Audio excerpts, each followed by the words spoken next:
Good morning. What's that? How you doing? I'm It's a little chilling. something for the kids. That's cool. Yeah, it's good. I like that. Yeah, just something for the young people. It's like, young. What that? You know? Just something to start your Monday exciting. You know, Yeah. something your parents won't understand, but a little something is for it's you. fun. Yeah. What's that? What that? We are back in New York. I think I'm getting older. No, I don't think so. I think so. Not in spirit. I'm getting old. Why do you say that? My legs are always sore. I was in the gym. I worked out in Montreal, and I'm still sore from Friday. Well, didn't you take a pause ski on working out for a little while? Like you weren't working out as feverishly as you normally do? Yeah, but I'm doing more now. I got back into my routine a bit, and I'm just sore. But that's what I mean. That's okay, I think. I don't think... Maybe you're not getting old. It's just your body started getting conditioned to not working out at your usual pace. Then you get back to your usual pace, and your body has to adjust. I bet you get back to normal. And I put my shirt on inside out before I left the house.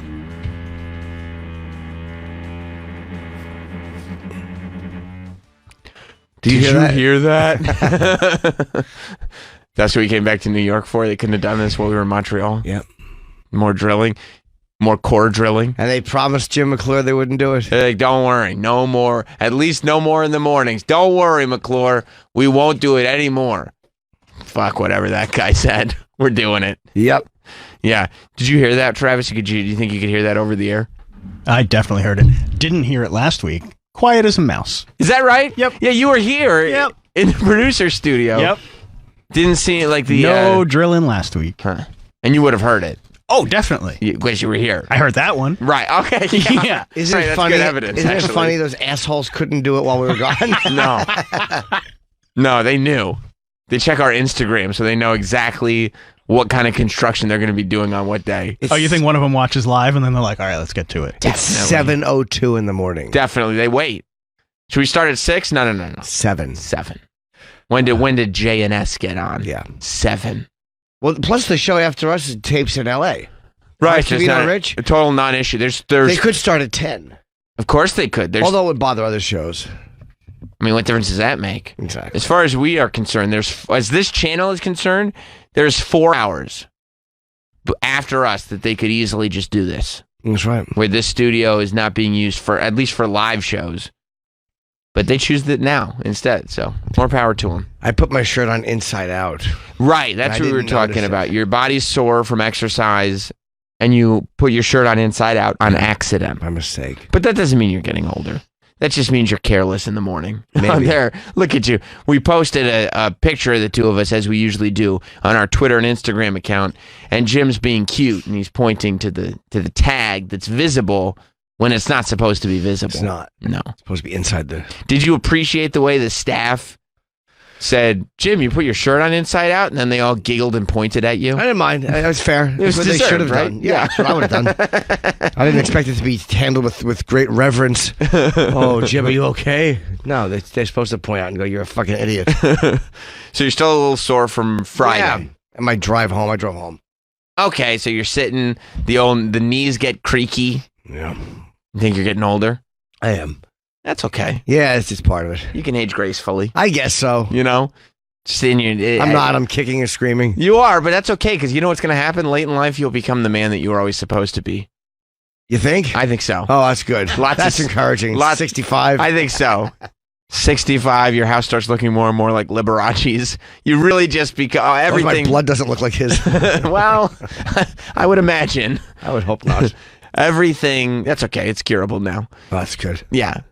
Everything that has been kind of... I think later in life, everything that's been bubbling for the first 50 years right under the surface, you've put yourself in a position where you can feel free for it to just bubble over.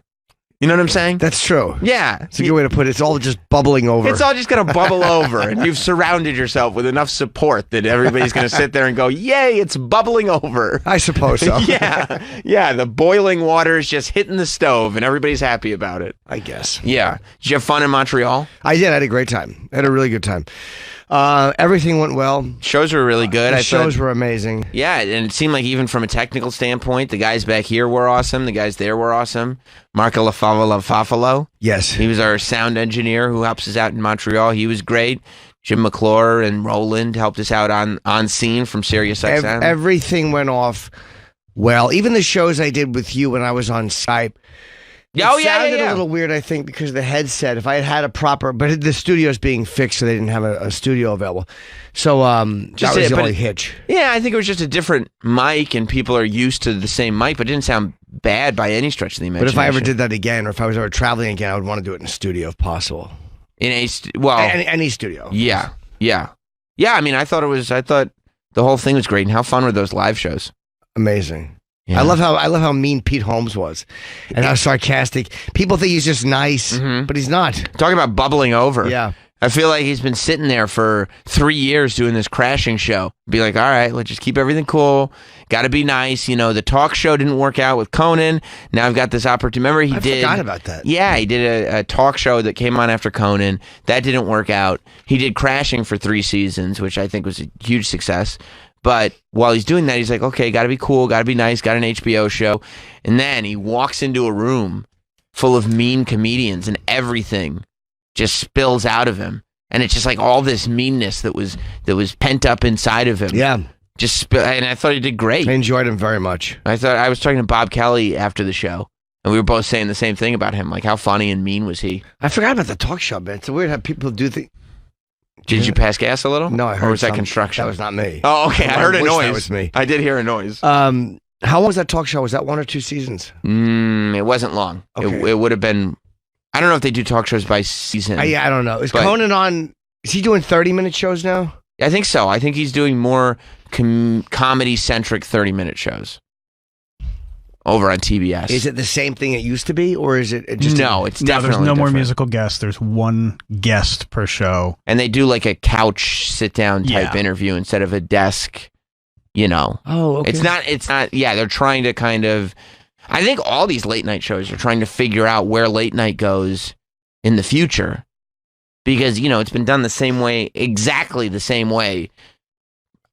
I want to say since Johnny Carson, but Steve Allen was probably doing it the way Johnny Carson did it before Carson even. I feel like He was sitting on it, and also Jack Parr was just sitting. Jack Parr would sit and do the monologue sometimes. It was so good. He would sit on a chair or a stool and do a long monologue. But, again, there's nothing else on TV. And he had 90 minutes a night, too. It was a 90-minute talk show.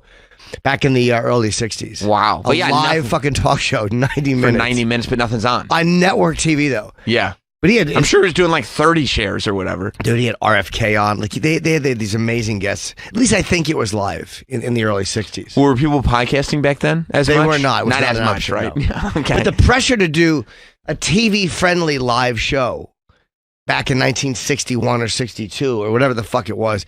You had zero ability to curse, to do sexual innuendo. Yeah, I mean, TV friendly by early 1960s standards. That's when you're still in the greatest generation. The 50s wholesome image of America is still floating there. Oh, yeah, Steve Allen was the first one. Yeah, you're right. Oh, my God, there was a few guys before... Ernie Kovacs, Jack Lasculi, Al Collins. Al Collins lasted for a month. June 24th to July. Wow, I had no idea. We're looking at the Tonight Show hosts. And Steve Allen did it for 3 years. Ernie Kovacs did it for 3 months. Jack Lasculi did it for 6 months. So even back then, people talk about the late night wars like it's this kind of new-ish thing, at least within the last 20 or 30 years. But clearly, even when there was nobody else on TV, the network could not figure out who should host this show. Because after Steve Allen did it for 3 years, nobody really had a real run until Jack Parr, and even that was only 4.5. Well, no, what's his name? Ernie Kovacs did it October of 1956 to January of 57. Yes, so that didn't go well. No. And then Jack Lasculi, who I've never heard of, or Lascali, however you say his name, January of 57 to June. So he had a 5-month run. He kicked ass. And then I thought Jack Parr, I didn't realize those guys. Jack Parr, June of 57, he did, about almost 5 years to March of 62. Yeah, I mean, when you break it down, Johnny Carson hosted 4,500 episodes. Yeah. And there were only 2,000 episodes, everybody combined, before Carson. That's how long Carson was in that chair. 62, 72, he did it for 30 years. 4,000 episodes. 30 years Carson had it. If you combine Leno's first and second tenures, he's almost the same number of shows as Carson did. 37. Yeah, he's like 4,200. Yeah, he's like a year short. Right. Conan fucked up the because Conan got his 6 months in.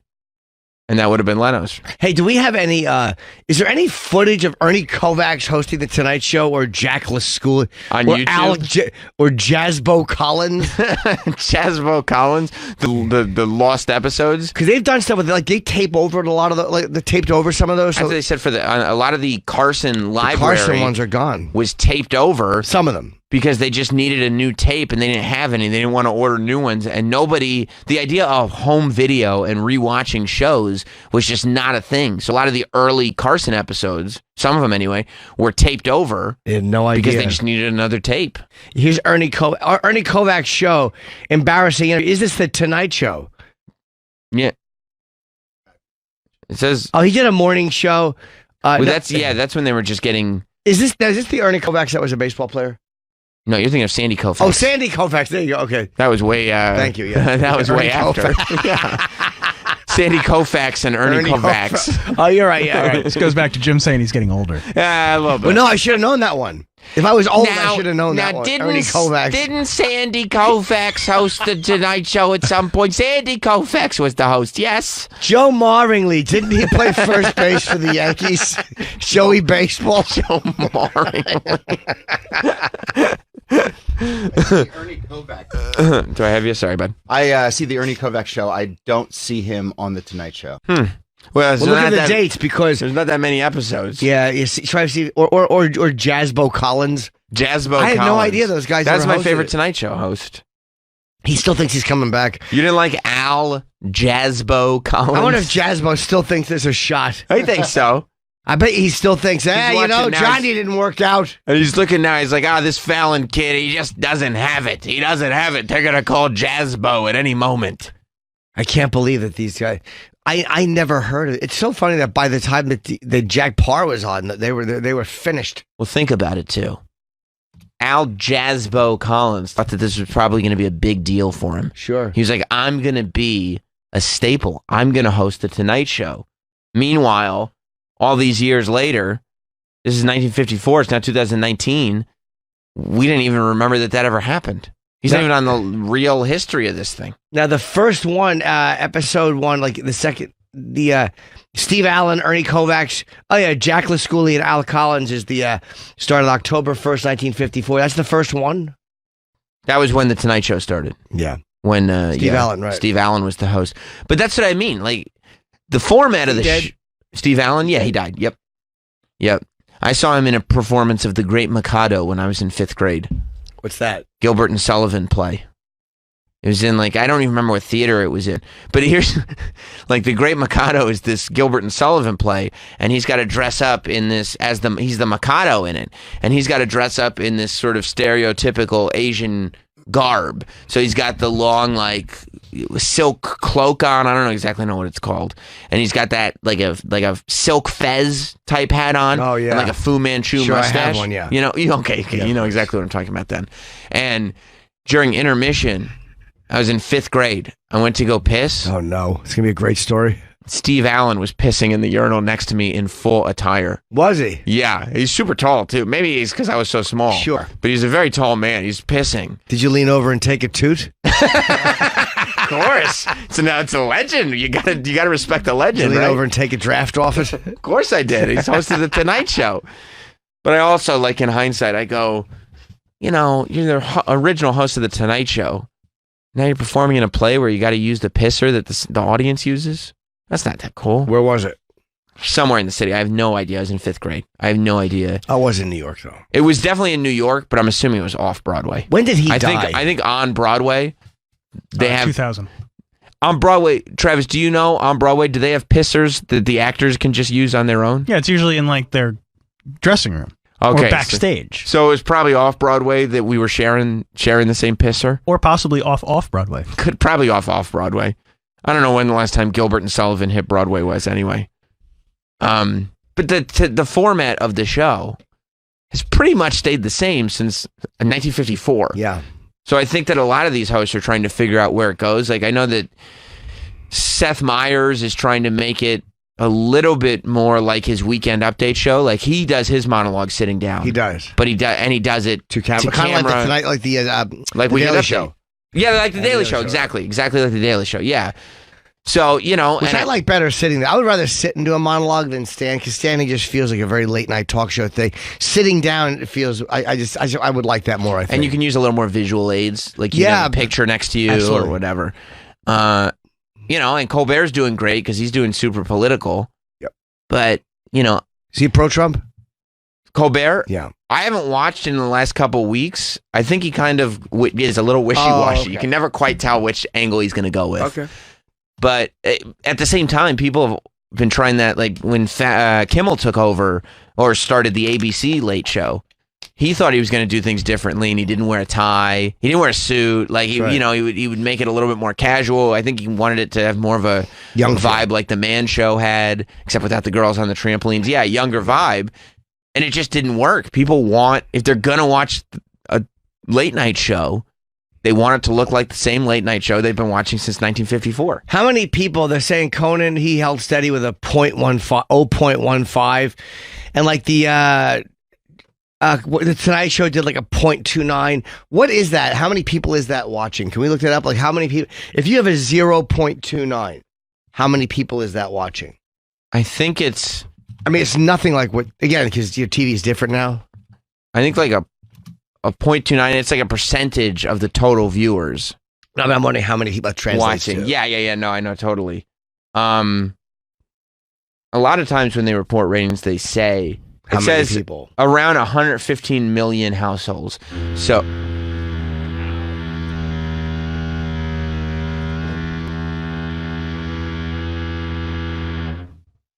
So it's a Sirius XM project, by the way. Yeah, they're rebuilding. They're building a. That's for Sirius XM. Yeah, they're putting some more Sirius XM property under us. Couple of weeks. Yeah, a couple of weeks. Remember they said that should be all wrapped up in a couple of weeks, no problem. I will say. Oh, by the way, they put the new curtains on the. Wait, I don't want to interrupt. They put the new curtains on the outside, and the studio does look good. Eventually, we will drop these cameras that we have in here. It looks really good. They did a good job in here. Yes, I can see Teft. Studio looks great. Sounds terrible because there's construction going on under us. But are we leaving these TVs up like this, or are we getting new ones? I think for now we're leaving them up. Okay. You know, the only reason they were thinking about taking them down was because they would block cameras, but I think they put the cameras in a spot that they aren't blocked. No, we're going to get new ones, though. Oh, we are getting new ones? Yeah. I mean, I've talked to McClure about this. These are like 15-year-old TV. We brought these over from XM. But these are cool. These are like plasma TVs. It's cool because they're flat screen. Yeah, and they're also 8 inches like thick. But aren't they HD? You know, I wouldn't be surprised if they're not. They probably are not HD. But isn't it funny how we're looking at our flat screens now? And I still remember when they talked about flat screens hanging on the wall, and you couldn't believe this Japanese TV is going to hang on the wall. And you're like, oh, the fuck out of here. It's not going to happen. Yeah, the whole house will fall. I had one of those. I forgot even those giant ones when I lived on 43rd Street with Bob Kelly lived in my building. It was between 10th and 11th. And I got one of the first things I did living in this cool new apartment was get a giant TV, the type on wheels that you push in and has a fucking back that's like probably 2 feet thick. Just a giant screen that you would roll in. And I remember watching The Ring. Keith Robinson gave me a bootleg copy of The Ring, and it scared me so much I had to sleep with the lights on. And you were a child at the time? No, I was a grown man living in New York. It was after Opie and Anthony got fired the first time. Were you just worried that there was a well near your house yes, that this girl would crawl out of? Oh my God. Tough Crowd started. I was so scared watching that movie. I was so scared. Was that the last time you got scared like that during a movie? No. You know what I saw recently which fucking scared me? Annabelle. Not the new one. The new one was horrifying. Oh my God, Jim. Did you see it? Yeah, it was terrible. It was scary. No, it wasn't. Yeah, it was. There was some so stupid, very frightening moments. Man, I love the isolation. I love the Conjuring series. Yeah, all of them. I love the whole. I own all of them. I'll buy this Annabelle movie. Annabelle Comes Home. I'll buy it when it comes out just because to have in my collection. I love everything about it. But I watched it in the theater. It came out like a couple weeks ago, right? Yeah. It was like easily the worst one they've ever done. It probably was, but it scared me. It was like nonsense. It was like it was. I found it when I left. I was like, okay, it was fun. Like I wasn't upset that I saw it, but I said that probably scared me on the level of Disney's Haunted House. No, like I would feel comfortable bringing a child to that film. There was some very scary. I'll tell you what scared me. It was more the way they isolated all three of them pretty well. Like, I noticed that this film did a good job of finding ways to isolate all three, and I like that the doll doesn't do anything. The doll isn't corny and talking. Like it moves, it goes from place to place, but it was it didn't. The doll didn't do anything annoying. There was some of it was terrible, but there was some, like I didn't like the things with the fucking the coins on their eyes didn't scare me. Right. But the way they placed them in the darkness was horrifying. The doll I was very scared. The doll's possessed, so it's the demon that's really doing the work, not like it's this walking, talking doll. I was very frightened. Yeah, no, no point. Poor Jim. It was really Watching the girl alone in that room. It was just the being alone in the dark areas. So funny. The alone was scary. Jim's just scared of being alone. I mean, that's I honestly, the girl came you up need to stop paying this therapist of yours and tell your movies to Travis because he just figured you out. No, the doll's in the bed. It was hard. It was scary. She walks in, the doll's in the girl's bed. I was like, don't let her sleep with her. Sam, was it scary? No, it was not a scary movie. It was so stupid. It was scary. I was frightened. It's very stupid. That Chucky remake really came and went, right? It stunk. I walked out. I couldn't watch it. Or Godzilla. I saw part of Godzilla, that big fat Godzilla with a tiny head. Okay. You couldn't even hold yourself back, Travis. You know he doesn't like it. Fucking Godzilla. His little teeny head. I hated it. Shut it. Wasn't that supposed to be Millie Bobby Brown's big thing for the summer? Yeah, she was the star. But it didn't. Why was his head that small? Nobody wanted to go see it. Because his fucking head was small. No one wants to see a fucking pinhead Godzilla. That's actually, you know what? You bring up a great point. A little tackhead Godzilla. It looks stupid. It's less scary when you see that the head is very small. He's out of shape. Nobody wants to see a fat overeater Godzilla. He looks like with fat legs. He looks like if Dennis Falcone got very fat. Isn't that what he always looks like, though? No, he's supposed to have a bigger head. He has in the past had a bigger head. His head should have been more menacing. He's less cone-shaped in a lot of the other films. Yeah, I don't care if it's true to life. Look at his little dumb fucking head. Yeah, his and head his is fat too small. legs. He looks like Colte from fucking 90 Day Fiance.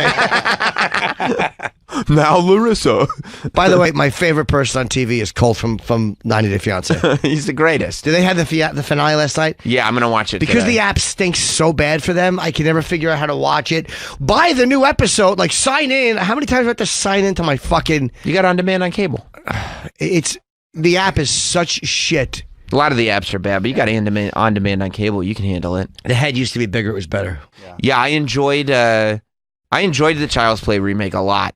Oh, it was awful. I mean, I wasn't sitting there. Was the name the same as it used to be? Child's Play? No. The name of the doll. What was the Chucky? What was the name of the doll in the first one? Chucky. No, but what on the box? Oh, Good Guy. No, what'd they call it this time? I think they called it Good Guy again. No, it was something different. I thought. I didn't see it. It was so bad. Buddy doll. Buddy doll? Yeah. Oh yeah. No, I don't. Who said Buddy Doll? Stupid Mike Montone. I think he was right. There was something different. Yeah, no, it was based on My Buddy Doll, but I don't. Oh, I love My Buddy. Yeah, that's what I just said. I said it 100 times. No, is that the new one? That looks like the old one. Yeah, that's the old one. What was the name of the doll on the new one? I thought it was something else on the box. Just like Child's Play doll. You walked out, Jim? You didn't stay for It the was whole thing? so corny and awful. Well, when did you walk out? And the doll started doing shit. I just didn't care. All right, so When the plot really started No, advancing. yeah, I don't know what you were expecting. Yeah, I know. I'm not. I didn't realize it was a remake. What'd you think it It was? was a new one. It was like, I'll just go. But Oh yeah, they do call it Buddy, Buddi. yeah, And the Buddy is like with the Wi-Fi signal on the eye. yeah, they updated it a little bit, but Yeah, I mean, I got it. I think if you walked out because the doll was walking and No, talking. I just didn't like it. I just thought that's not good. I don't know what you were expecting, to tell you the It just truth. it wasn't scary. It was like corny. Like, oh no, I get it. Like Annabelle scared me. That was the movie about a doll that frightened me. This didn't, because the doll was doing shit. When the doll just kind of sits there and you're looking at you, you're like, that's creepy. Yeah, I mean, look. I hated the fucking mother's boyfriend in this Chucky one. Well, yeah, I mean, spoiler alert. Chucky killed him. Yeah, I know, but it was so corny. Oh, you saw when he killed him? Yes. Well, it was a slasher movie. Yeah, I know, but right? it didn't frighten me or do anything. Do you like slasher movies? Sure, if they're good. I like a good slasher movie. Like, what's a good slasher movie you like? Texas Chainsaw Massacre was great. It's great. It's the classic, right? Evil Dead. Halloween 2018. He didn't like that one. Right. He liked Annabelle better. He liked Annabelle Comes Home better. Better than Halloween 2018. Much better. That's crazy, man. Much better. Scared me more. Halloween 2018 didn't scare me. Yeah, I guess I get scared. I don't sit there going like, oh, am I scared or not scared? That's how I judge a horror movie, sure. I don't think there's anything wrong with that. I just, when I go, I just either enjoy myself or not. I saw a horror movie recently. It was a movie about how What was it? rich Americans pay less for percentage of tax than poor Americans. No, that's the real horror movie. Yeah, it's a real horror movie. I'm so glad you've gotten so woke. I'll tell you why I like the new Child's Play movie, because they don't really make violent, gory slashers in theaters like they used to. It's kind of a lost genre. Yeah. And the fact that this was like an unapologetic, violent, Yeah. gory slasher movie.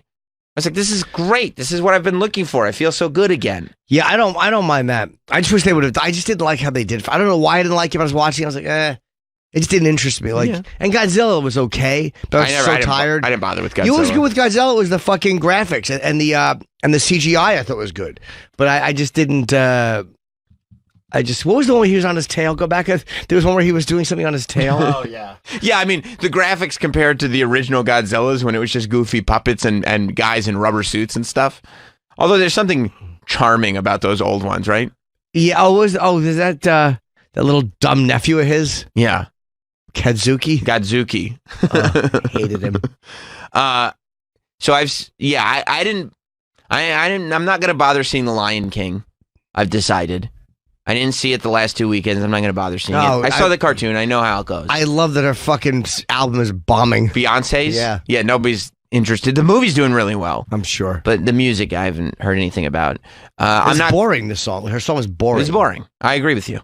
I'm not going to bother with the Toy Story movie. The franchise movies, I'm not, unless they're horror franchises. Toy Story was great. I'm not really going to bother with. I'm sure if you like the Toy Story movies, that this is a good Toy Story movie. But as I've told you before, I like Midsummer is still my favorite movie of the summer. And I still haven't seen it. I don't know where you're going to land on it. But Once Upon a Time in Hollywood is right there in second place. If not creeping up first. It is so good. I went and saw it on Saturday. I saw it in 35 millimeter. I'll have a movie date with someone. And Okay. Go. All right. Good. Looking for a movie date? Anyone? No takers so far. Travis. Well, he wants I'll to. go. Well, I'll see it every day. Yeah, I'm dying to see this. saw it? Yeah. It's great. It's great. It's great. It's Leonardo DiCaprio. You almost called him Leo. Didn't I know, you? but I'm You not caught gonna- yourself. That's what But I Sam caught does myself. when he's around his friends and family. He calls him Leo. But I caught myself. It I doesn't know, but count. because you're on the air. But it doesn't count. But in private, so that's what Sam does around people. Like, Leo DiCaprio. They're like, oh God, he really is Hollywood. Do you think he has conversations with Leo in his head? Yeah, he does. No, it's just how I convince people. Leo's like, what you've done with wrestling is so amazing. It's how I convince people that I'm industry. Yep. You know, when I'm talking to my friends from high school and stuff, I'm like, Leo DiCaprio, he did well Leo? in this. Oh but- my God, yeah. Well, no, well, but he's a wrestling fan. Yeah, we're in the same industry. It was so good, dude. I loved it. It's 2.5 hours. So, but I'll tell you this. I posted the thing on Instagram that I was like, how much I liked it and that you should go see it. And I saw it in 35 millimeter. Travis got to see it on one of the 70 millimeter screenings, which there's only like 5 in the country. But I thought it was great. And the people who said it was either too long or they just didn't like it, I have to tell you, I was judging them and I think that they're stupid. I would agree with you. Right? Like I think that if you sit there and you're like, this is too long, you're not that smart. You're a dumb person. And you don't appreciate movies and you're stupid. Yeah. I think so. I'll co-sign that. Like if somebody goes, I thought it was too long, it's not a conversation I want to have because I don't want to have to talk down to somebody. I feel like they want to understand what I'm saying. Absolutely. I hear that up my dick all the time. But and also, at this point in the life of Tarantino, anybody that goes to a Quentin Tarantino movie and isn't expecting 2.5 hours minimum, what do you know about this guy? Yeah. What do you know about this dude? He's going to sit there. There's going to be a few dialogue-heavy scenes. There's going to be a lot of scenes that aren't necessarily essential to the plot, but are essential to the character. And there's going to be tons of cool shit nonstop. It was great. It was great. It was not, I wasn't... Do you think those guys were treated well on set? Brad Pitt and Leonardo DiCaprio, Margot Robbie, Al Pacino. Oh, Pacino was in that, right? How was he? Everyone's good. Everybody's perfect in it. You know who's great? Who? What's his name? Emil Hirsch? Yes, he plays... He plays Sharon Tate's friend. Sharon Tate's cock. Yeah. Yeah. He was great. He was great. Well, Emil Hirsch is a great actor. He really is. Who plays Manson? I should have played Manson. Some unknown guy. Yeah. Yeah. You should have played him? Yeah. That's Crazy. weird. Dude, and if you're I don't see it. if you're over serial killer stuff and Manson stuff, I know that some people were Luke like Perry was in this. Luke Perry. Yeah, he's His in last movie. Yeah. and he's in for like one scene. Awesome. Yep. He's great in it.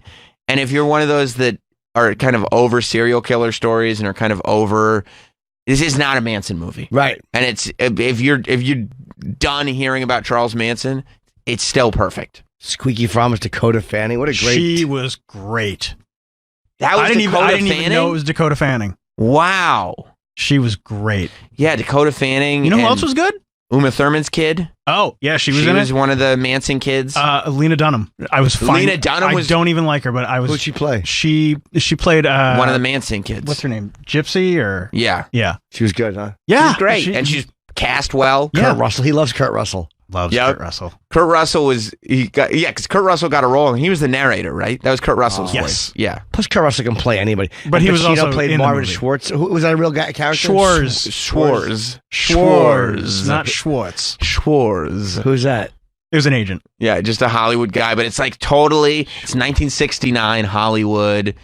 LA, like Pacino. DiCaprio's this actor who is just on the verge of becoming washed up and never really, like, he's a TV actor, and that's back when film and TV were totally different. What a weird thing to make a movie about. It's just Tarantino. He grew up in LA and he's been obsessed with film since he's a kid, and this is just what he loves. Oh, he grew up in LA. That's right. He did. Yeah, he said that this is like his most personal movie. And it felt like it. Yeah, absolutely. It felt like he wasn't. It feels good because, you know, almost when you watch like Reservoir Dogs and Pulp Fiction, you feel like when you look back on it, they're amazing movies. Sure. But they're also the movies of a guy who's finally getting to make a movie. And so he's kind of trying to get so much stuff into him, right? Like he's trying to get all these scenes that he's always envisioned. He's just trying to get him into a movie. Whereas now he's got the creativity to just take its kernels of ideas and just expand and expand and expand. Yeah, he's a fucking great storyteller, man. Great my storyteller. favorite. Great storyteller. I sometimes get annoyed. I feel like I get annoyed sometimes at his dialogue. I have in the past. Have you? Yeah. You don't like the language, huh? Sam's a real liberal. I don't like the cursing. You know, it's too much cursing. No, it feels like he's just doing scenes for himself sometimes. Well, he's his biggest fan. Absolutely. But I didn't even feel... I didn't feel that once. Not once in this movie. No. This is probably... I mean, it's definitely the best thing he's done since... Has he done anything since Inglourious Bastards? Yeah. What did he do in between? Django. Oh, yeah. And The Hateful Eight. Yeah, this was better. I enjoyed The Hateful Eight. I enjoyed both those a lot. Every single one of his movies, but this was his best since Inglourious Bastards. Yeah, that's fair, right? Mhm. Yeah. Some people don't like that movie. Inglourious Bastards? Yeah. I had mixed feelings. People about it. are I liked it stupid. more when I watched it again. Like obviously the monologue that fucking Christoph Waltz. Christoph Waltz gives at the beginning is so unbelievable. Unbelievable. Because it's so not menacing. Well, you know what? It's cheery. I think people... It's the best thing he's ever done. It's great. That who's ever done Christoph Quentin. Waltz? It's the best thing Quentin's ever written. That scene? Yes. Yeah. It's the best thing Christoph that Waltz has scene. ever acted. It's just It's so tense.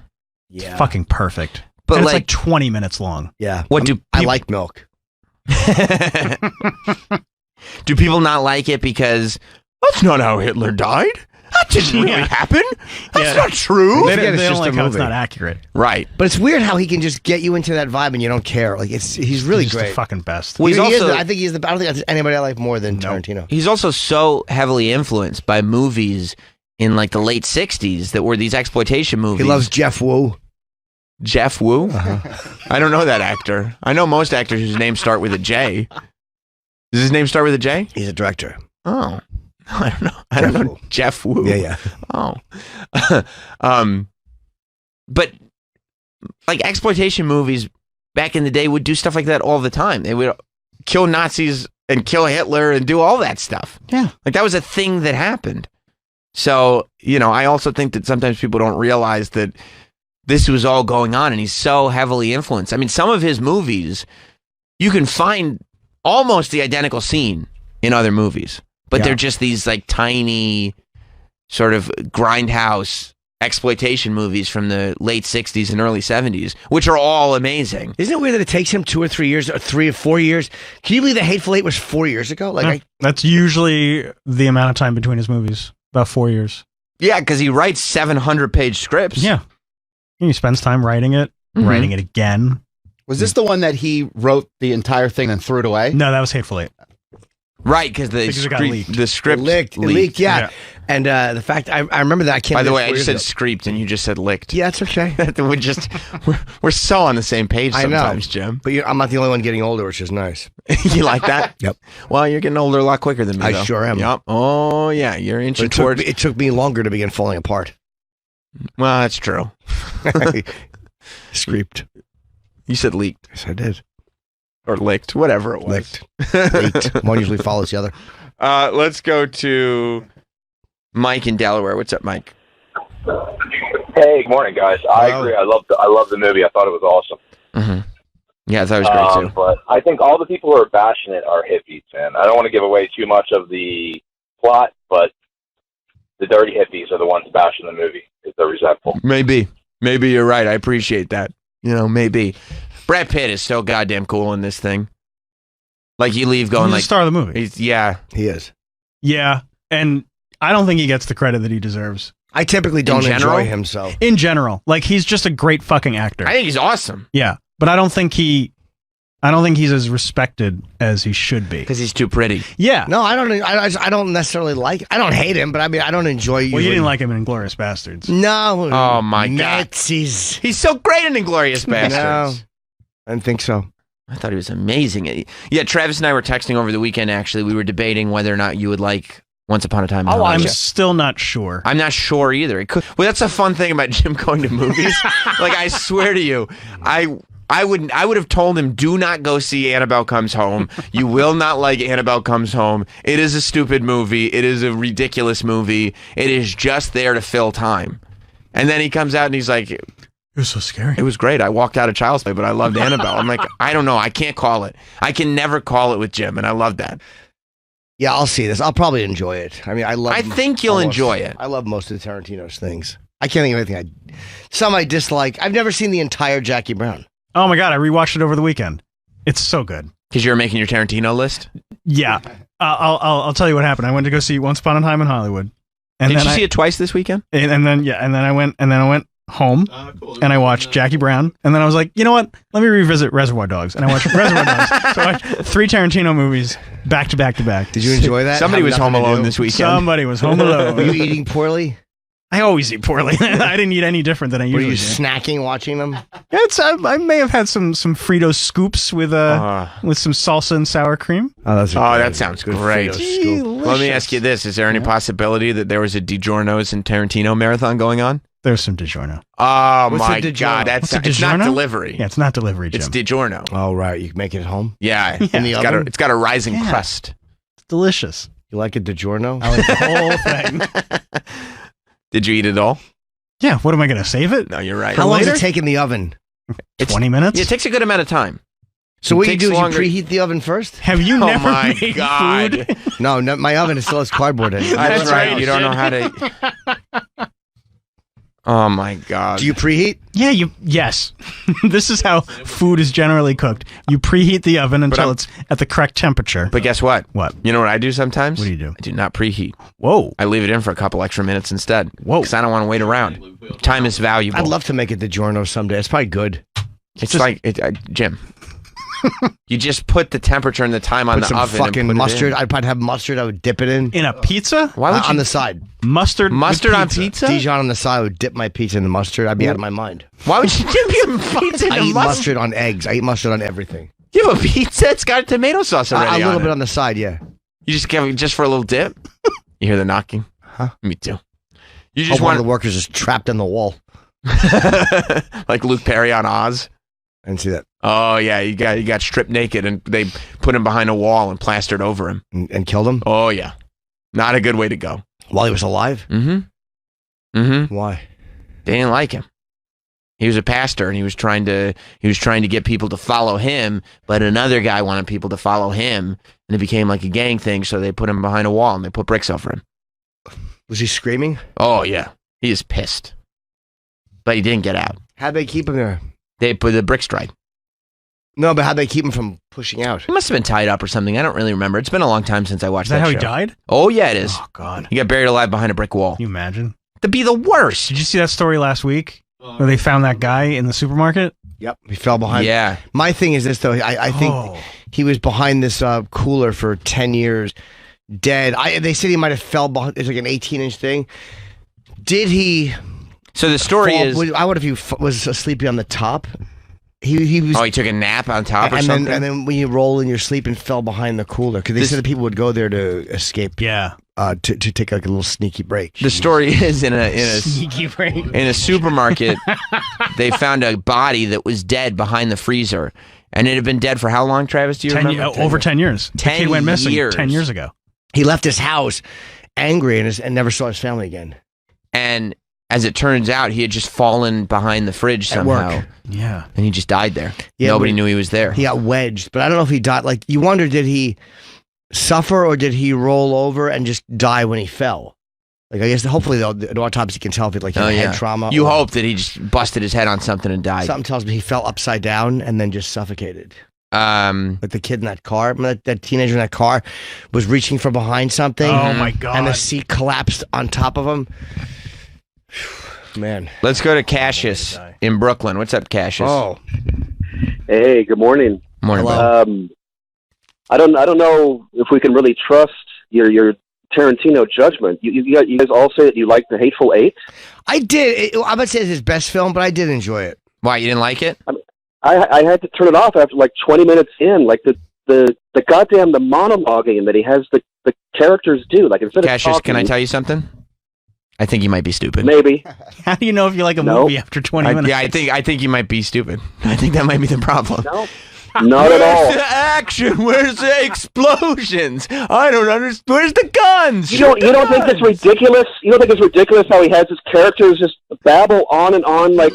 Look, Like, they're not even talking to each other. They're just going on monologues. It's ridiculous. I'm going to tell you something. Quentin Tarantino is probably the most... He's a sack of shit. That's what he is. He's the most He's a totally overrated sack of crap. No, he's really not. I mean, when you look at Pulp Fiction, Yes, he is. He talks about, he makes uninteresting subjects interesting.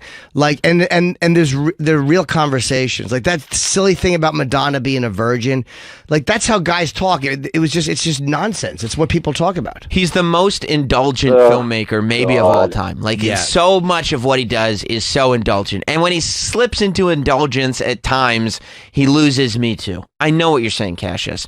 But Hateful Eight... He's so in love with himself as a writer. Like That's what it's indulgent overly loquacious.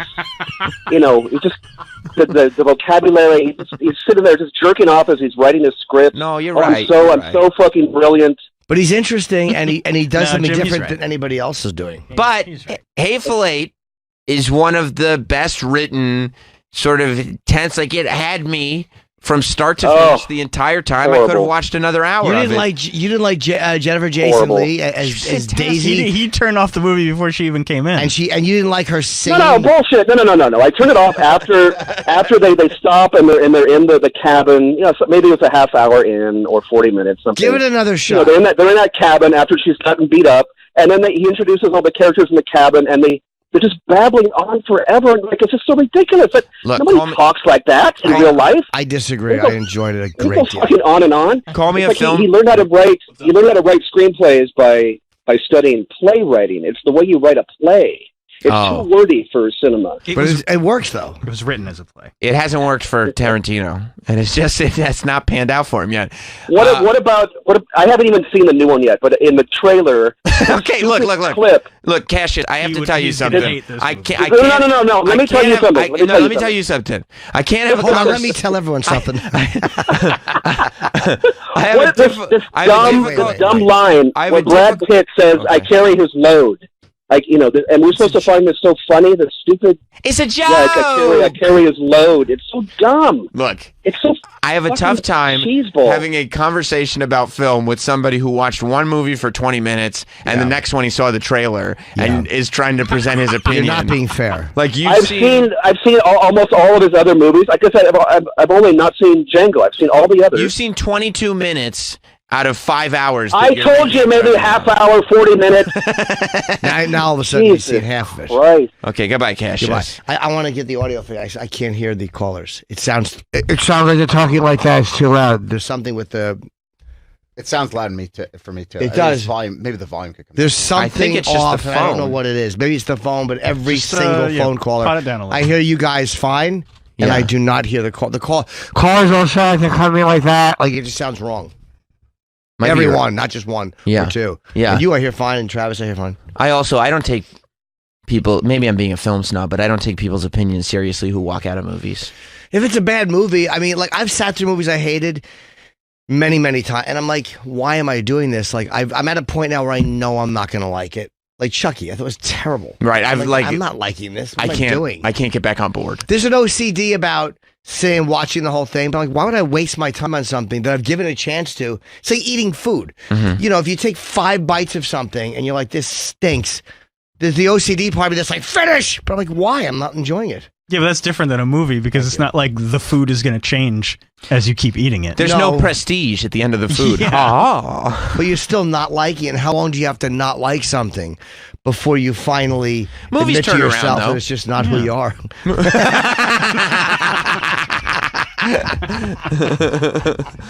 No, you're right. Sometimes you just got to cut bait, don't you? Other times, yeah, you just have to just walk away and cut your losses. Understand. Yep. For you, you're going in a different direction. This is just not, I'm not enjoying this And it's anymore. okay for other people to be enjoying the film. It's probably more people will enjoy it than not. But for you, Not enjoying the film anymore. you're looking at the theater across the way. Absolutely. I want a Yes. different kind of movie. I get it. Okay, no, that makes sense.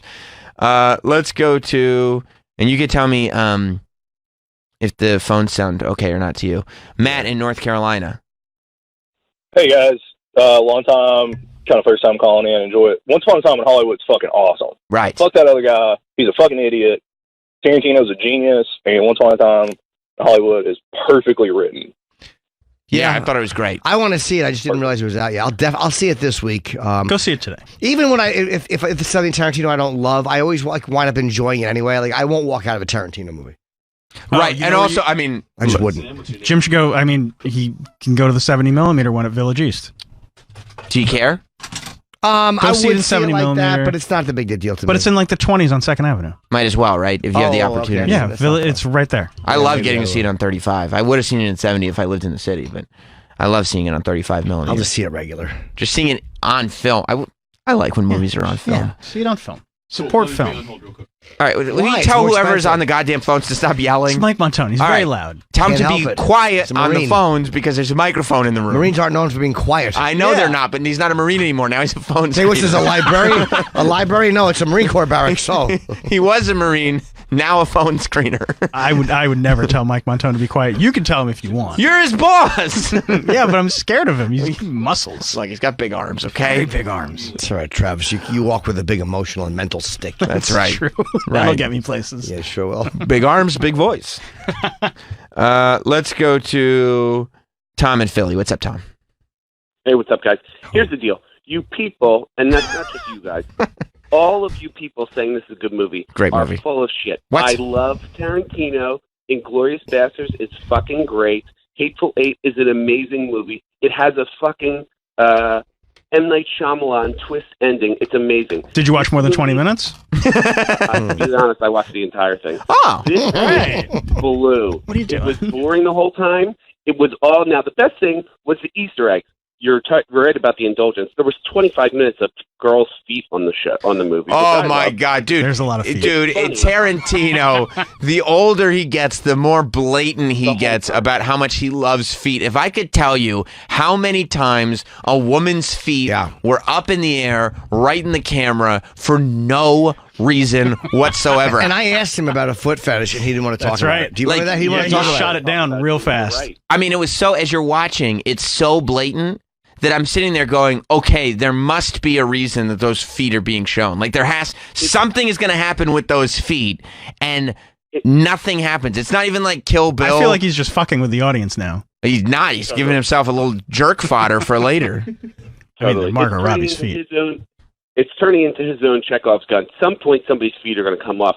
The other funny thing about this movie, now I called to hate on the movie. Now I'm telling you what I liked about it. It was great. The other funny thing about this movie was there was a James Woods bit to it too, right? Where Leonardo was hacking and coughing the whole time, which I got such a kick out of. Yeah, I mean, was that a James Wood? Because I definitely thought it was... Not James Woods, I'm sorry, Ed Wood, where he's, somebody sneezing in the background. James Wood's twist would be that there's a guy with a big dick who likes Trump. Yeah, I mean, I thought it, I guess, I didn't see that. I know that he was definitely coughing and hacking like the whole movie, and he was stuttering a lot, but I just thought it was a little quirk. That was the best. Here's the deal. It's an Emperor Has No Clothes. This is Tarantino's worst movie. Okay, just a minute ago, you were talking about stuff that you liked. Yeah, I know. You can still like stuff in bed. So you know what's funny? You know what I love? Like, Tom in Philly is like, anybody that's saying they like the movie is full of shit. And just a minute ago, I said anybody that didn't like the movie is stupid. It's like we're both coming from the absolute worst places to have conversations. You're really defining people's entire being by how they feel about a film. I don't love Brad Pitt, so I'm not expecting to love this. He's the best. He's part. the However, best. Jim, ironically, you and I are both finding things that we either do or don't like about it. So we're really the smartest ones, aren't we, Tim? We are the smart ones, Tom. Thank you very much. Thank you. And we can make our declarative statements, which are always, I think, the best. Let's go to Sean in Canada. What's up, Sean? Hey, good morning, guys. Good morning. How's everyone doing? Hello. Welcome back to New York. Yeah, it's nice to come back to drilling. Was there drilling? Hey, I didn't notice it, but Travis said he heard it. I heard it.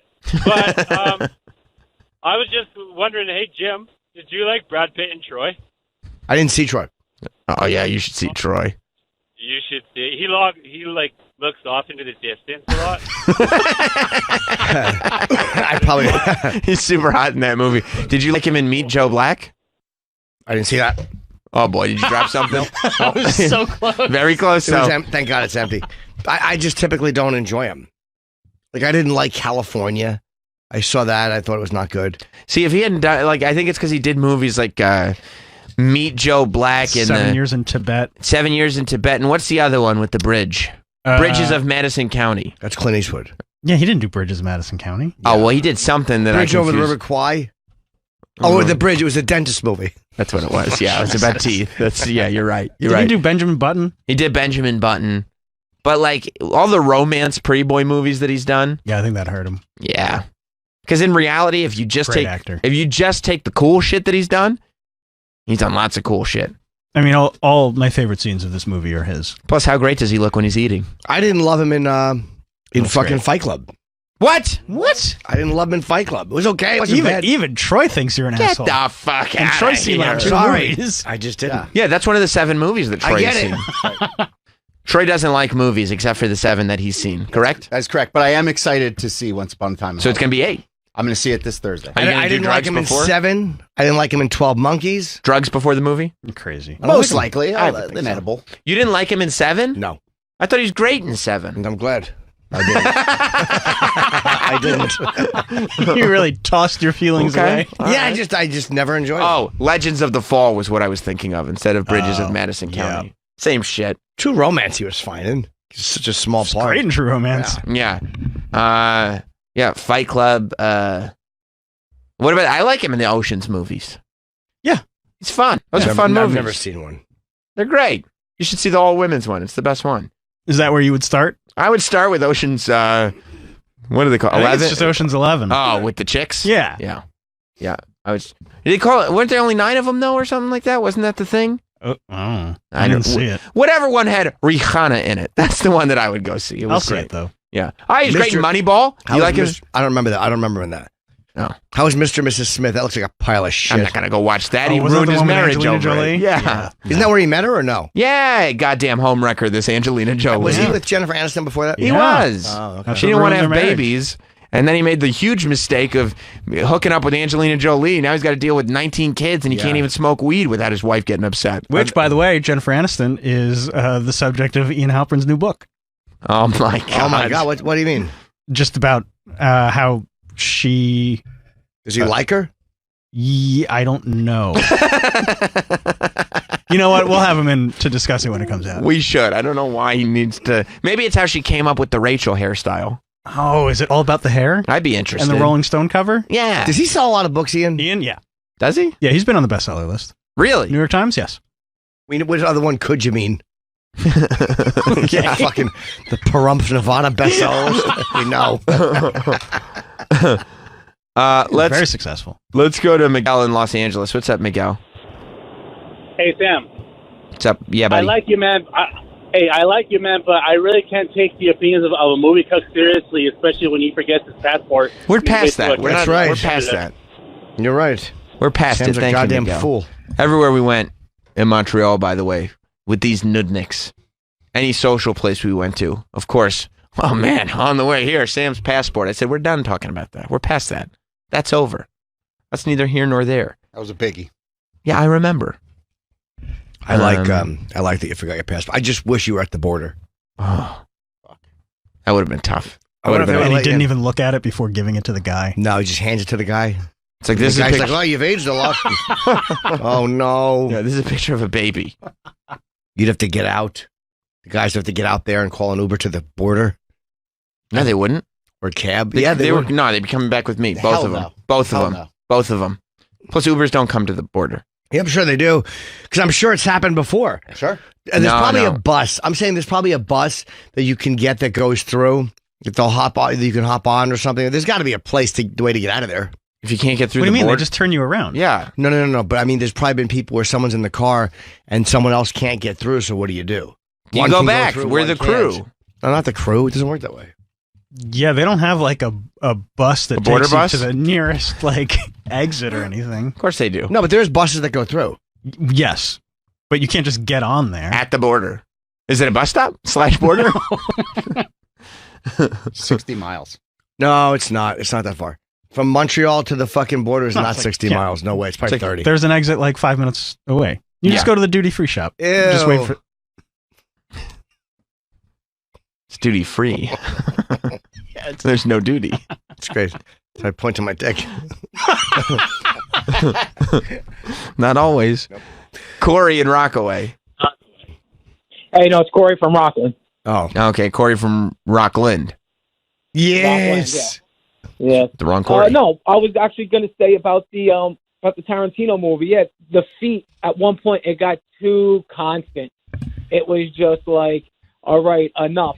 But since we already spoke about that, the hot part of the movie was when the chick said, "Hey, you want me to suck your cock while you're driving?" That's true. That was a hot line of dialogue. But I don't know. I feel when I see all these feet in the movie, I actually feel kind of good for Quentin. I go, good for you, Quentin. Yep. You do your thing. Enjoy them. You do your thing. There's something about Quentin Tarantino's indulgence that at this point I go, do your thing, Quentin. Get up there and do your thing. He's like, look, I got 2 more movies left. I'm going to put feet in them. Right.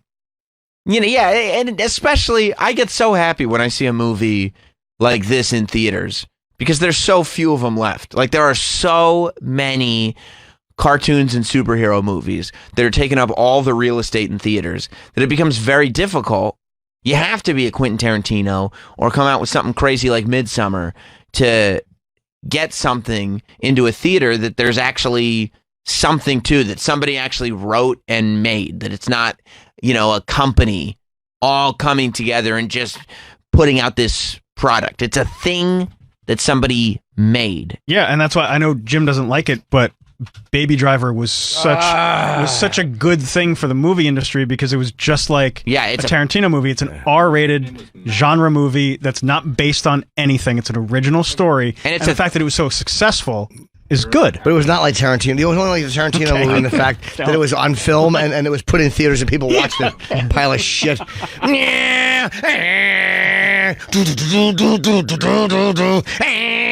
Fuck him and his tinnitus. He had tinnitus, Jeff. Oh, Kevin Spacey's a menacing character. Shut up. Well, who would have thought he actually, I wouldn't cross him. It's a great movie. He has tinnitus. Horrifying. Not that many people have. Predictable. You didn't know he had tinnitus. I did not. You didn't see that coming. And you didn't know the guy who he lived with in the house was blind? Oh, that was such a nice moment. Right. So helpful. Good boy. Give him a redeeming quality. And it created Hollywood 101. It created a vulnerability for him, more that's importantly. important. Yeah, someplace they can get him. That's right. That's how they got him, too. But Travis is right. That was a thing that a guy made. Yeah. When those movies are successful, that's a good thing. Yeah. I like when it's a thing that a person You say it was so made. bad that it was never a story before. It was just, how could it be? Vroom. It was probably a short story about a 9-year-old called Vroom. All right. It's an adaptation. Yes. How dare you? You know what really bothers me? The Jim's Baby Driver reviews, they've turned a lot of people on the movie. They really have. Because people go like, you know what? It is douchey. Jim's right. I'll get tweets every now and then saying that Jim was right. Yeah, I am right. I will. He records everything and he puts it to music. Does he? Another interesting quality. I'll watch it. But no, I was only recording the conversations to make a song out of it. You know how like football players have to take the field with like laser focus, play like a champion. The minute anything in their head goes wrong, the whole game is fucked. They can't get out of that zone.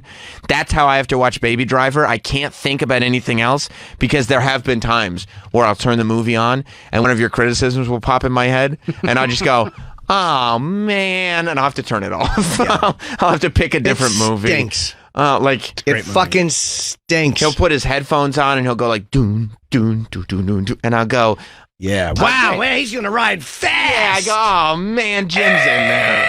Oh, they hop in. Yuck. I try to get Travis back in my head. Come on, the opening scene of that movie is fucking amazing. I thought it was when I saw it, and then it is. No, okay, it's not. All right, it is. It's not. It is. It is. It's the because you're wrong about Halloween. You're wrong about Child's Play. No, I'm not. You're wrong about Annabelle. You're wrong about Crash. I'll take Annabelle. Crash, I know I'm right about. Don't bring up Crash. Yeah, you can't. It's an unwinnable argument. It's a point of It contention. won Best Picture. Everyone thought it was whatever it was, and it won Best Picture. To be fair, it has become known as the worst Best Picture winner of all time. There are people that say that, but they're wrong.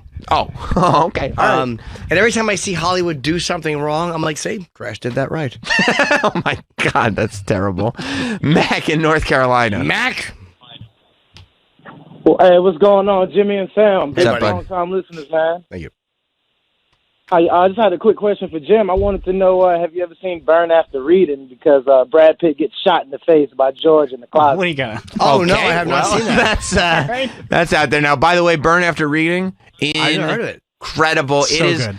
I will say this. Thank you very much, Mac. Thank you. Burn After Reading is the what's it called, brothers? Coen Brothers. The Coen Brothers' most underrated movie by a mile. I've never seen that. It is so good, and it deserves to be on more Coen Brothers' best movies lists. Can I tell you something? Yeah. It's $5 right now on iTunes. If I don't own it already, it's mine today. It is Great movie. I had so never good. seen it until you started. You just wouldn't shut up about it. No, it inspired me to write a memoir. My memoir. It's a great movie. Brad Pitt's great. I mean, just Frances like McDormand's great. She's always great. John Malkovich is incredible. John Malkovich is incredible. John Malkovich plays this like retired CIA guy, and he's trying to write his book, and he keeps calling it, even though he's not French, he keeps calling it his memoir. That's very funny. And his wife just keeps yelling at him about how nobody wants to hear his story. Nobody cares. Who's his wife? I don't remember who plays his wife. It's been so long. George Clooney's great in it. And I can't, dude. It's one of the greatest reveals. It's such... George Clooney is working on something in the basement. And I want to tell you what it is because I feel like it'll sell you on the movie. No, don't tell him. Such a great Dude, reveal. it is one of the great film reveals of all time. Our intern's in here cracking up. When you find... Because he's seen it. Wyatt's seen it? Yep. He loves it? Yep. When you find out what George Clooney is building in his basement, it's one of the great things that the Coen brothers have ever done. Tilda Swinton, J.K. It's a great movie. Simmons, wow. I think that it has more rewatchability than No Country for Old Men. Yep, I would agree with that. I don't know if I can flat out say it's a better movie, but I can say it's got more rewatchability. And Brad Pitt's incredible in it. Yeah. He's so goddamn funny in it. He's not cool in it. All right. I like No Country, but yeah. Yeah, it's a comedy. It's a comedy. It's a dramedy. Yeah. No Country for Old Men. I call it a dark It was comedy. very good. I would call it a dark comedy. I would rather watch this. Yeah, me too. Me too.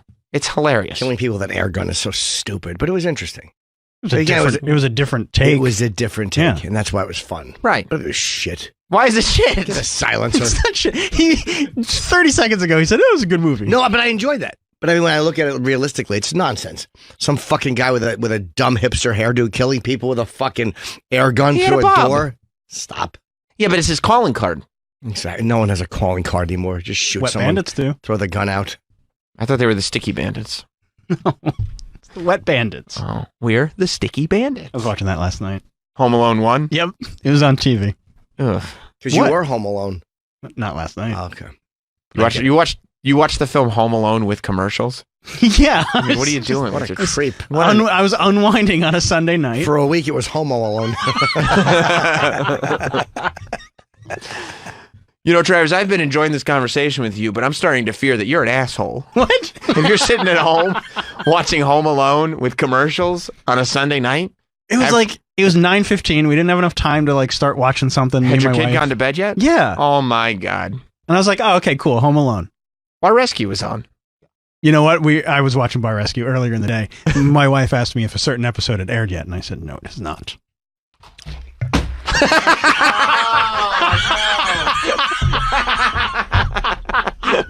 Old clumsy old man Norton. Oh, no, that was a fresh one. Oh, we are ready to gift, boys. Wait, hold on. There was silence. Oh my God, that was not the sound of construction. Ladies and gentlemen, I spilled my coffee. what you just heard. Did somebody come in with a towel? Was everybody just enjoying it too much to come in and help? No, I don't want it to leak through the floor, though. Why? Because it would get the wires. Yeah, there's wires. The stupid construction workers all coffee wet. Oh, that's a great point. What you just heard was the sound of Jim Norton taking a brand spanking new, fresh cup of cold brew and just having it slip out of his little bird fingers. No, my elbow hit the straw. And by the way, here's what happened. It fell and it landed, and there was a nanosecond where it stayed closed, and I looked at it, and then it opened. I saw it. There's not a lot of cold brew left. And by the way, your elbow hit the straw of your empty one before, and he did not think to move the cup. No, he put the new one in the same spot that his elbow hit. Yeah. I like Lightning that. won't strike twice. So you looked down and you went, oh, good. And your cup just looked at you and went, fuck Dude, you, and opened. it hit, and for a half second, I almost picked it up, and I didn't react fast enough. Oh, you look so sad. The photo that Troy just posted, you look so sad just looking down at your cold brew. Like, oh, that was supposed to be mine. If you go to Jim and Sam's show on Twitter, you can see the photo. We'll put it on Instagram too, because the world should see it. Oh. You're just looking down at a puddle with ice in it, almost like a loved one has passed away. Like, oh, that was my coffee. That is such a puddle. I think people should Photoshop different things in the spot of that puddle. Just Jim looking forlorn. Oh, no. Oh, that was... It's a big puddle, isn't it, Travis? That's a lot of coffee. It's huge. You know what it looks like? What does it look like? It looks like one of those puddles in the new season of Stranger Things. Yeah, it does. But slightly bigger. Can I have another one? Yeah. Thank you. Jim, was it, let me ask you this. Mm-hmm. Was it the whole cold brew? 0 sips taken. It was a no sip taken. And you just spilled it all over the floor. Yep. all over the floor. Look at it. The ice is still... You know how you could tell it was a brand new cold brew? No melted ice. No. Ice is right there, sitting on the top of a big, dark coffee puddle. Isn't that great? Thank you, Rob.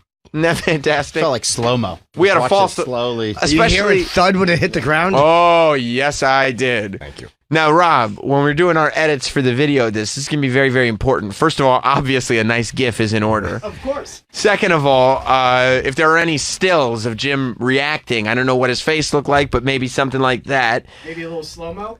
I don't know why that didn't work. Yes, maybe a little slow-mo. But I would also consider editing in the clip of Jim dropping the empty cup. It didn't fall the first time. Exactly. You caught it. You caught it, like dropping the cup that didn't spill. I'll have to put it over there from now on. I don't usually spill things. No, I not have usually. a pretty good track record. But if you put in, maybe you even do it, we're talking about Tarantino, maybe you even do it Tarantino style, where you play the clip of the coffee being spilled, and then a black screen comes up and it says earlier that day, and then you see him almost spilling, and then you could put another black screen, and then you replay the coffee spilling. Yeah. Does that sound like it could be kind of good? Yeah. It does, right? What a fool. Oh, man. I'm a fool. That sounds great. We may even want to release the footage of that spill to the audience, and they could make their own fan cuts. No, because they're probably gonna make me look stupid. I don't think so. Okay, good. And then when you pick your garbage back up and put it on the table, like the straw or whatever, you accidentally hit the "I'm a little bit rock and roll" drop. I did. Just to add insult to injury, a little Donnie and Marie. What a great Monday morning. What a great Monday morning. That is a very good omen for this week. By the way, I'm heading out the 9th and the 10th. I'm going to be in Columbus, Ohio of August, and then the 16th, 17th, I'll be in Timonium, Maryland, and the new Chip podcast is up, episode 113. It's live from Montreal, and it was fun. It was with me, Sam Voss, Bobby Kelly, and it went really well. It was very silly. It was a very silly hour. It was fun. And I'm putting a new Chip animation up this week, too, a really good one. That's great. All right, stay tuned. We're going to be right back, folks. We'll be back with more Jim Norton and Sam Roberts. They've closed their service for the time being, but they've announced that they'll be back after the summer. After the summer, well, yeah, when all the blockbuster movies are done, when people are not off. Yes, you know how Sirius insists on doing loud construction only during the morning shows. Movie Pass has decided that, if you go to MoviePass.com, you could try to sign up, Troy. Try to sign up for a MoviePass account. Okay. Unfortunately, they're trying to make the service even better. So the service will be big even better. Big changes are coming in the fall. God, they fucking stink. So their new plan is just to shut down for the summer. Just close doors for the summer. MoviePass is, of course, the company that we've been keeping tabs on for a long time now. It's just one of the most hilarious stories. They are all theaters now, by the way, are copying their model with a price point that they can actually afford to do and are really successful with it. But MoviePass, their model was, it started as $50 a month for unlimited movies at all theaters. And the way their service would work was they would send you a debit card with the MoviePass logo on it. You would order your tickets through their website. They would pay for the tickets using the debit card that they gave you. You would pick up your tickets at the theater using said debit card, which is how you just pay them the $50 a month and you get it. They decided they wanted, the guy who used to run Netflix came over to MoviePass. He said, was this after it was already a disaster or no? No, it was still $50 a month. He said, it's not about getting money, it's about getting subscribers. We need people to sign up for this. So they slashed their price. And they go from $50 a month to $10 a month for unlimited movies that they are paying for. So it's not like when AMC's monthly thing is $23 a month. But at the end of the day, you can only use it at AMC theaters. They're still making money off all your concessions. They're still, getting a loyal customer out of you. Your odds are a good portion of the audience think that they go to more than one movie a month and they don't. So they end up coming out pretty good on it. That's probably why they did that. They probably did polls on how many movies a month people see, and they realized... I have it, and I know for a fact that as a family, we've gone to more movies, which means that I'm buying more tickets for my daughter. Right. Which means that technically I'm probably spending more than I normally would. And concessions, because concessions is where they make their big money anyway. Yep. So, yeah, the concessions are it. Now, MoviePass makes no money off concessions. And they have to pay full price for the tickets. That's the dumbest fucking thing I've ever heard. At the end of the day, AMC is not paying $13 a movie ticket for the tickets that you use. They're paying whatever their wholesale cost is for the movie ticket. Right? They they make a profit on each ticket I mean, sold. and they've got almost like 1 million subscribers now. Right. So they're making $23 million a month. Do you think MoviePass is like, that could be ours? We did it wrong. So MoviePass, they went through a lot of changes over the past several months. Unfortunately, people said, I don't see how this will last. And the CEO said, you just wait. And then a couple months later, they were worried about bankruptcy. Their servers... they were opting people in again? Yeah, they were opting people in. Their servers went down. People tried to cancel their subscriptions. They just kept getting billed. They stopped offering certain movies. So instead of just being like, you can go see any movie, it was, you can go see any movie as long as it's been in theaters for over 3 weeks and it's playing on Sunday afternoon. And it's 2 of these. Yeah. I mean, it was ridiculous. And so everybody started leaving, but they made it so that you couldn't leave. They would just keep charging after. And their newest thing now. Can you move that over, Troy? Sorry, Sam. I want to be able to read it. Well, now I think for a while now, you've had to pay for the full year. Right. You're right. You pay for the full year in advance. They tried that. And now the new thing is that they have decided to make it so that they've shut down for the summer. No, buddy, pull the window over. I can't read it. Oh, I don't. Is there a way to move that over so that? No, okay. I just can't read it on the screen. What do you mean? Because starting the left part, it looks like it's cut off a little bit, so I'm trying to read it. Weird, it's not cut off. Oh, I see. Yeah. Oh, okay. Yeah, it's not like that. That's weird that it's like that on the screen. On the screen, I totally see what you're saying. There you go. That was smart, Troy. Thank you. So yeah, it said, but wow. There was an article that came out earlier this month that said this could be the end of MoviePass, but they've had that article every other month. But the idea that they're shutting down during the busiest movie time of the year is so funny. Like, what dopes? I just love that they won't quit. No. They will not shut their doors. They're like, don't worry. When we come back in October, after all the movies are out, you know when they're going to come back?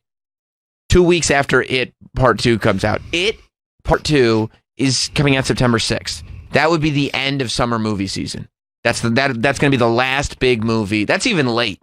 That's not even a summer movie. September is not. September 6th, but it'll be the last big movie of the summer. They're extending it. You know what I'm saying? Like usually by September 6th, that's Labor Day weekend, they're kind of done.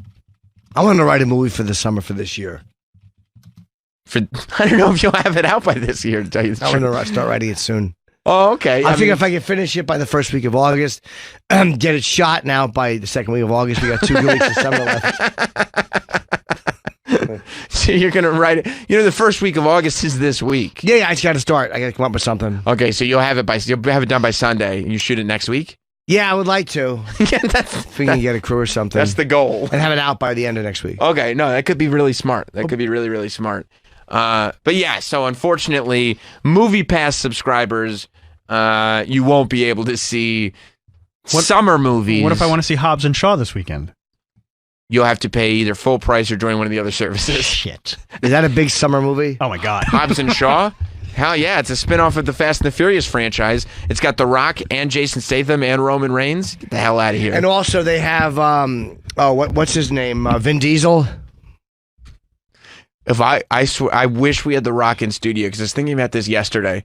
All I want to do is interview The Rock and say, just tell me, Dwayne, just tell me the process. How do you go in to a film franchise? He didn't come in until part 5, okay? Wow. They made 5 Fast and Furious movies when he came in. How do you walk in at part 5 and just up and steal another man's movie franchise like that. Now the thing is this: how did he get rights to use the name Hobbs and Shaw? I guess they knew. It's not rights. This is a Fast and the Furious movie. Yeah, it's not The Rock's movie. Yeah. The Fast and Furious people were like, we got to make a movie with just you. Oh, I see. And so they just didn't have Vin Diesel. You know how pissed he must be? Yeah, I mean, the official name of the movie is Fast and Furious Presents Hobbs and Shaw. Yeah. And let's see. Stole that franchise. I'm looking right at the poster right now. See The Rock. Chris Morgan. Oh my God, the Bagel Boss. Fucking one of the writers. That's right. A little guy beats up a bunch of big guys. I see The Rock. I see Jason Statham. I see Idris Elba. Is what's his name a producer on it all? Vin Diesel. Does he have any stake in it? Is he an exec producer? A producer? He's not the director. Does his name go on in it all? Let's see. I'm looking at the cast right now. I see John Tull. I see Joe Anoa'i, which is the real name of Roman Reigns. It's cool, though, that, you know what also you know? So Roman Reigns, WWE guy. He's The Rock's cousin. Is he in real life? Yeah. Oh. He's never been in a movie before. So clearly The Rock was like, hey, cousin, Roman Reigns, you want to be in this movie? Like, The Rock had the pull to get him in. Yeah. Do you think The Rock could have gotten Vin Diesel in this movie if he wanted to? Yeah. Do you think he made the choice not to? Boy, they really are furious. Vin Diesel. Why would you be a dick to the? Why would you be a dick to The Rock? They're all so I fast. didn't mean that. I actually didn't even mean that. I say he must be so furious. It's like, why would you piss off the biggest movie star in Hollywood? I mean, this all started. He's bigger than you, Vin.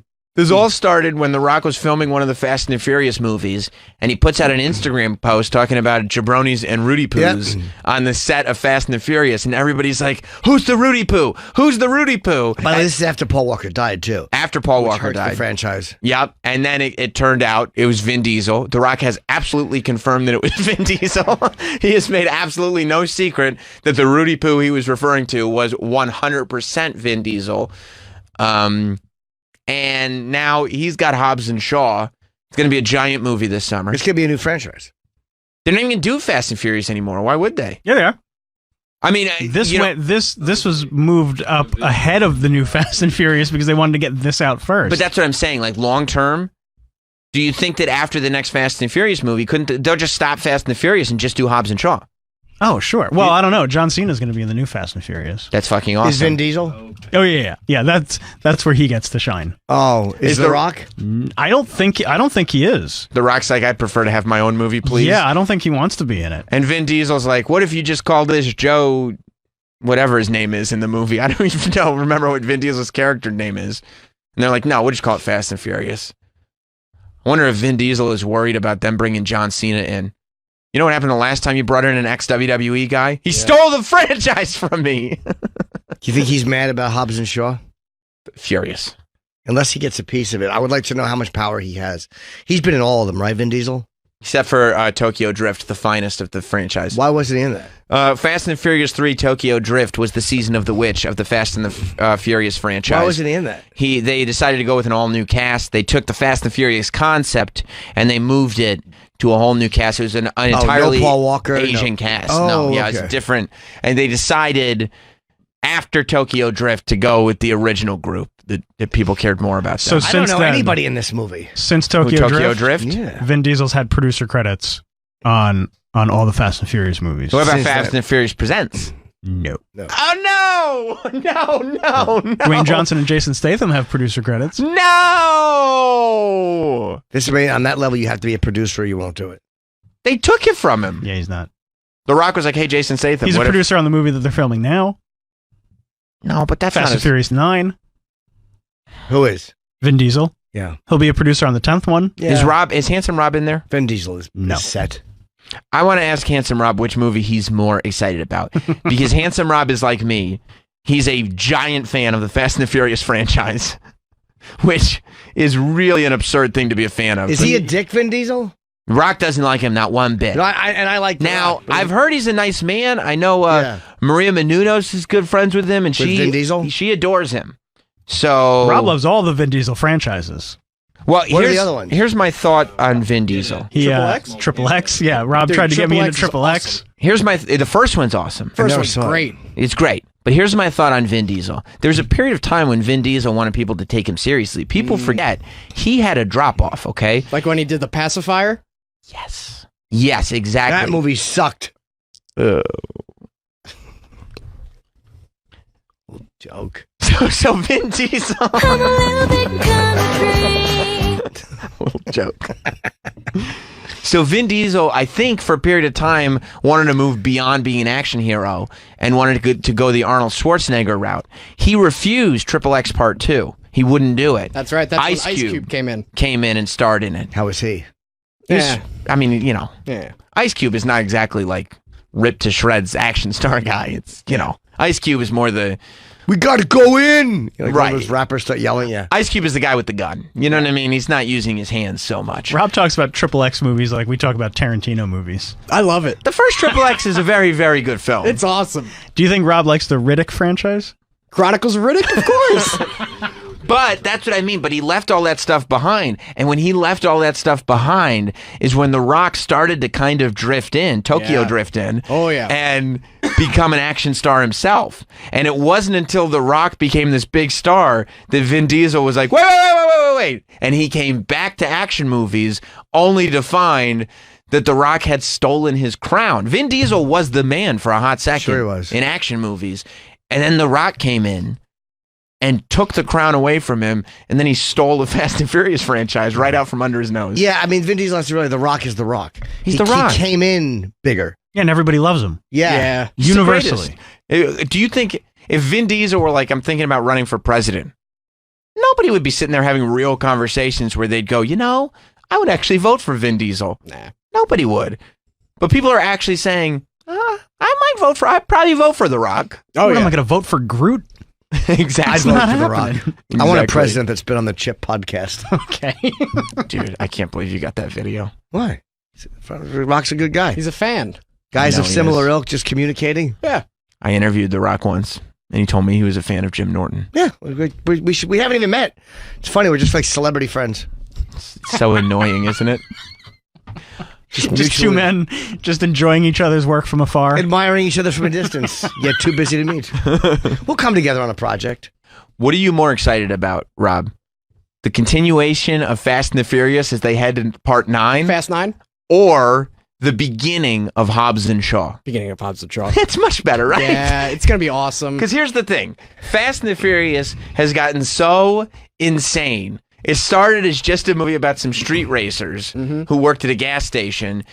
And, we've gotten to the place now where they're trying to save the world from evil Russians that want nuclear bombs. They want to blow up Cypher. everything, right? Yeah, right. Yeah. Charlize so, Theron. It doesn't make sense that the Fast and the Furious people are doing this. No. But makes sense that Hobbs and Shaw would do that, right? Hobbs and Shaw have to save the world. Sure. So I think that what people are going to do is they're going to watch Hobbs and Shaw and be like, of course Hobbs and Shaw are saving the world. And then Fast and Furious 9 are going to come in and they're going to go, we're saving the world too. And people are going to go, get out of here. Yeah, who cares? Who cares about you guys? This is old. I might go see Hobbs and Shaw. Even though it's not a movie I would want to see, but just to support The Rock, and I like Jason Statham. Are you going to see Fast 9? And Idris Elba's in it. He's the bad guy. I can't wait. He's great in everything. He's awesome. I may go see that. I miss Stringer Go Bell. see it in IMAX. Oh, yeah. Yeah, maybe I'll do that. When's it come out? This weekend. You going to see Fast 9? No, I'm not going to. No, not Fast 9. I don't care about that. No. Yeah, I think... so Rock did 5, 6, 7, 8. He did 4 of those. Yep, he did 5, 6, 7, and 8. 5's the best one. How's the Expendables? Is that still a big That franchise? sucked.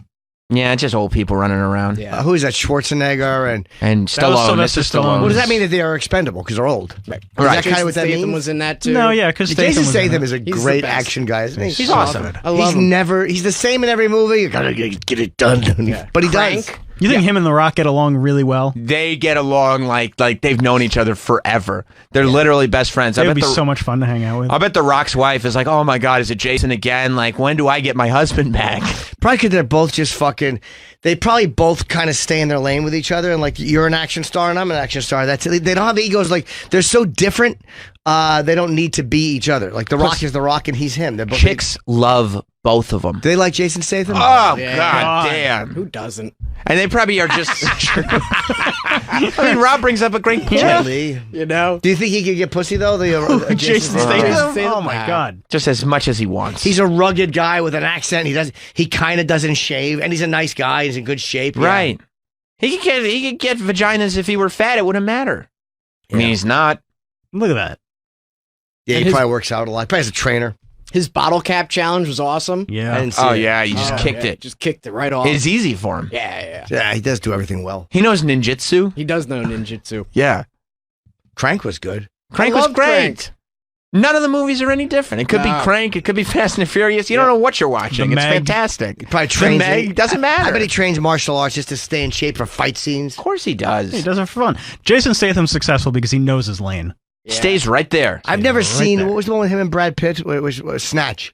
Oh my Snatch God, you've never seen great. Snatch? Great. That was Snatch his is first movie. great. Yeah. Yeah, it was awesome. I loved it. That was he not was- his first movie, Rob. You're so stupid. Oh. So very stupid. Lock, Stock, and... Lock, Stock, and Two that's Smoking right. Barrels, My bad. Which Same is director, so though. fucking Is that good too? Dude, that holds Both up Guy so Ritchie well. movies? Yeah. Oh my God. They're great. I How like many Lock, of them Stock do you better do? than Snatch, but... Like a lot of things better than Snatch. Okay. M&M's and cuck. The ending of Lock, Stock is fucking... Yeah, shocker. awesome. Travis prefers Barrel to Snatch. Okay. If you put it that way. The Ghost of Mars. Yeah. The Even dialogue the in those Transporter. You ever see the Transporter? Of course. Same as My favorite hotel. It's great. I bet it is. I'm staying at the Trans. I'm staying. Porter. Jim is staying in the Trans. So yeah, the one I've never seen a lot of those or any of them actually. They're all the same. Yep. And they're It's all the same fine. movie. Yeah. Fine, they're great. They're awesome. All of I them mean, are I don't know great. if I'm going to say they're all awesome. They're great. I don't think the Meg was great. It's great. That I was didn't not see good. it. The Italian Job, though. The Italian remake? Job? Oh, So how great. wonderful You is the kidding? Italian Job? They're running around. The whole thing is a stupid with Mini Cooper infomercial. It's just basically it's all like Mini Cooper funded the entire movie, and they're like, "Look, you can drive our car around a house." Yep, it was great. Inside a house. Of course, yeah. They jump in a Mini Cooper and they act like it's a cool car when it's not. And they drive in the house. They drive go in a into, house. like the subway station too, and everything. It's such They a small drive car. down and Hallways are wide enough. They can drive around a mansion. cut through trains. Gotta Cut off buy some trains and Jason everything. Is it a big house? It's a very big house. And they drive a car in it? Oh yes, they do. A It Mini doesn't Cooper. get through the doors though. Yes, it Yes, does. it does. It's a Mini Cooper. It's a double door house. Mini Cooper. Yeah. Mark Wahlberg's great in it. Yep. Charlize Theron. Charlize Theron is She's great. so attractive. She's the I wanna hero. kiss and her feet. so does Tarantino. And Heine. She's the hero instead of the devious Russian villain in this Yeah. in this one. And Ed Norton was awesome as the villain. That's right. He's fabulous. It's I great. love that Ed Norton is like this amazing actor, but he's still like, yeah, I'll do the Italian Job. Lots of money for me. Sounds great. He hasn't done that much lately. He doesn't do that much to begin with. I think he's picky about what he He's does. very picky. Yeah. Did that shitty Marlon Brando movie. What was Yeah. that? Oh, with De Niro? That Yeah. was The Job or the Yeah. hold on, what was it called? The something It was such a letdown. Because they Yeah. built it up so, like, there was so much hype behind it because it was De The Niro. and Heist, Marlon. was that called? No. Stone? No. No, that was the one The when he Score. was in jail. The Score. The Score, when he acts as a Terrible. mentally retarded person. Yeah. MRF. Yes. Yeah, MRF. Yeah. Charlize Theron. Yep. How was Marlon Brando third build? Brando was so fat in that. You're a big guy. Yeah. I want to watch that again. Miguel in Houston okay. wants to correct us. What's up, Miguel? Hey, Sam. Yeah, Vin Diesel was in Tokyo Drift. He True. wasn't in Too Fast, Too Furious. That's right. I forgot. He did have a small cameo. Yeah, thank you very much, Miguel. Yeah, Too Fast, Too Furious is when, that's the period of time when Vin Diesel thought that he was going to go beyond being an action star. Mm-hmm. He's like, let me not be typecast in Too Fast, Too Furious. Let me not be typecast in this Triple X sequel. And then The Rock was like, hold my beer. And he jumped right in. I mean, right in. the Fast and Furious franchise is probably one of the best franchises ever. I would say Fast and Furious universe is better than the Marvel universe. Is Tyrese It's Gibson up still there. in them? Yeah. It's up, oh, yeah. Yeah, he is. He's on Vin crucial. Diesel's side, right? He is. As yeah. far as, like, this whole rock thing goes? Ludacris is think- one of them. Ludacris. Luda's in it. He's great in it. He's like he's the comic relief. I think he That's came in to good. promote it that one time He's when he was the in tech guy. on K-Rock. He did. Don't Oh, talk yeah, about he was old really shit. difficult. Yeah, he did not like Luda doesn't like to talk. He said, "Don't talk. We don't talk about old shit." That's all. Luda should be happy anyone's talking to him at all. What? You don't talk about old shit. That's all. Because of Luda. My people should have told you. We don't talk about old shit. throw them bows.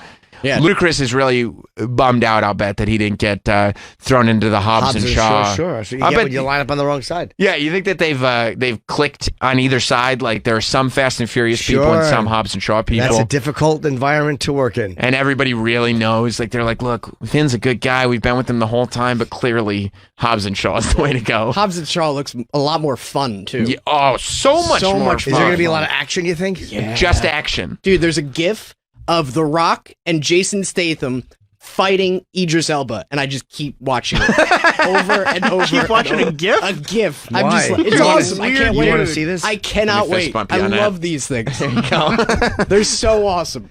It sounds great. I mean, you explaining it that way, it does sound awesome. You like a pure action movie? Yeah, they're great. They're great, right? They're awesome. Isn't it great when you know that, cause like you go, like we talked about Tarantino in the first hour of the show, and you're like, I bet that this movie probably took a good year and a half to write. Isn't it great when you watch a movie and you go, I bet they wrote this movie in 30 minutes. Yep. That's what Tarantino should do. He should have The Rock in his next movie. Wouldn't that be awesome? Or Jason Statham, and have those guys do a scene, a dialogue scene. Dialogue heavy. That is completely the opposite of what they do. Like, that would be so great. They probably wouldn't want to invest the time because they make so much money doing these movies. But that would be really interesting to have them in a Tarantino film. Or Vin Diesel, right? Or maybe just... I would say Rock is more of a maybe we'll do surprise. Rock. Yeah. You think Vin Diesel would be bummed out if The Rock showed up in a Tarantino movie? I told you I sat like 2 seats away from him on a plane. He was reading a script. Like, I think that's Vin Diesel. But if you had to guess, do you think he'd be bummed out to see The Rock in a Tarantino movie? Hey, I think he's bummed out to see The Rock doing anything. The Rock works out a lot. When you said everything, you were right. Oh yeah, everything. You were right. I want to work out in the iron, what's called the Iron Paradise. Dude, wouldn't that be fun? I want to do that too. I want to go do a little cardio. I do too. I don't want to do cardio. I want to lift with The Rock. Think he has a trainer? He might have a couple. I think he's got one on retainer. I would love to see The Rock's, because he has a great Instagram to follow. Like, he has those cheat Sundays where he eats his fucking sushi. He's just fun to watch. Yeah. Like, I would love to know the machine that it is that moves his, like when he has to leave. All right, Rock is shooting here. He goes home for a couple days, then he goes there and shoots. They got to move the gym. They got to get the trail. Like, he has a tremendous operation going. Will Smith does too. Will Smith has like a 2 or 3 story trailer. Yes, but The Rock has even more, I think, because of that giant gym he has to go with. Right, it's like a giant. He's a bigger guy. Truck. Well, yeah, Rock's a big guy. It's a 2 or 3 story tractor trailer, I'm sure, for Will Smith. Yes, giant. How can we see? Is there anything that shows Will Smith's movie trailer? Like not like. Yeah, there was a video of it like expanding. Yeah. When he was shooting something in New York. It's a special one that probably. It's amazing. It opens up and it. Yeah, it goes from 1 level to 3. Wow. Look at that. That's it, right? And that's his one, right? Yep. That's Will Smith's. Wow. $2.5 million. It's 2 stories. Yeah, it's got couches. Boy, is there a roof in That's between better the than the one stories or Leo no? had in Once Upon a Time in Hollywood. Much better. Well, they probably Remember didn't when have he him went in back then. started smashing shit because he was so pissed. That's a great scene. I'm never going to drink again. Fuck it. Oh, God damn it. I would love to see just the extended, like, they must have shot so much footage for that scene. Oh, yeah. I'd love to see it. Will Smith is the only actor to have 8 films each gross over $100 million. I get it. I mean, like, if that's like the Will trailer Smith? you Love want, Will and you're in. You do. Yeah. You're a big Will Smith guy. Love Will Smith. I, Robot. I Am Legend. Right. He's You like both basically a those. $1 billion Awesome. guy. Yeah, He's Aladdin was actually his first $1 billion movie, which I was surprised to Wait, hear. that made $1 billion? Oh, worldwide. I see. Yeah. But that was Yeah. the first time he had ever had. Weren't you really Yeah. hoping that would bomb? Oh, It didn't so bomb. much. No, it didn't. Bomb. It was People actually liked it. Everybody said it was actually pretty good, and then they said Will Smith was actually great. Yeah, I'll see it. He when it is comes out of video. fucking. If that's the trailer he wants, that's the trailer he gets. Is he a bigger star than The Rock? No. Not right. Not now. I think overall, lifetime, yes. Yeah, he's made more money. But today, no. There's nobody. The Rock's bigger. more bankable. There's nobody. than Will Yeah, Smith. The Rock might be. The Rock and Tom Cruise might be the 2 biggest box office It's draws. amazing. Tom Cruise is even more amazing because he's been doing it for 30 years. Well, Tom Cruise also knows. He's like, how about I just do Mission Impossible movies? Yeah. I mean, I love the new Tom Top Cruise, Gun.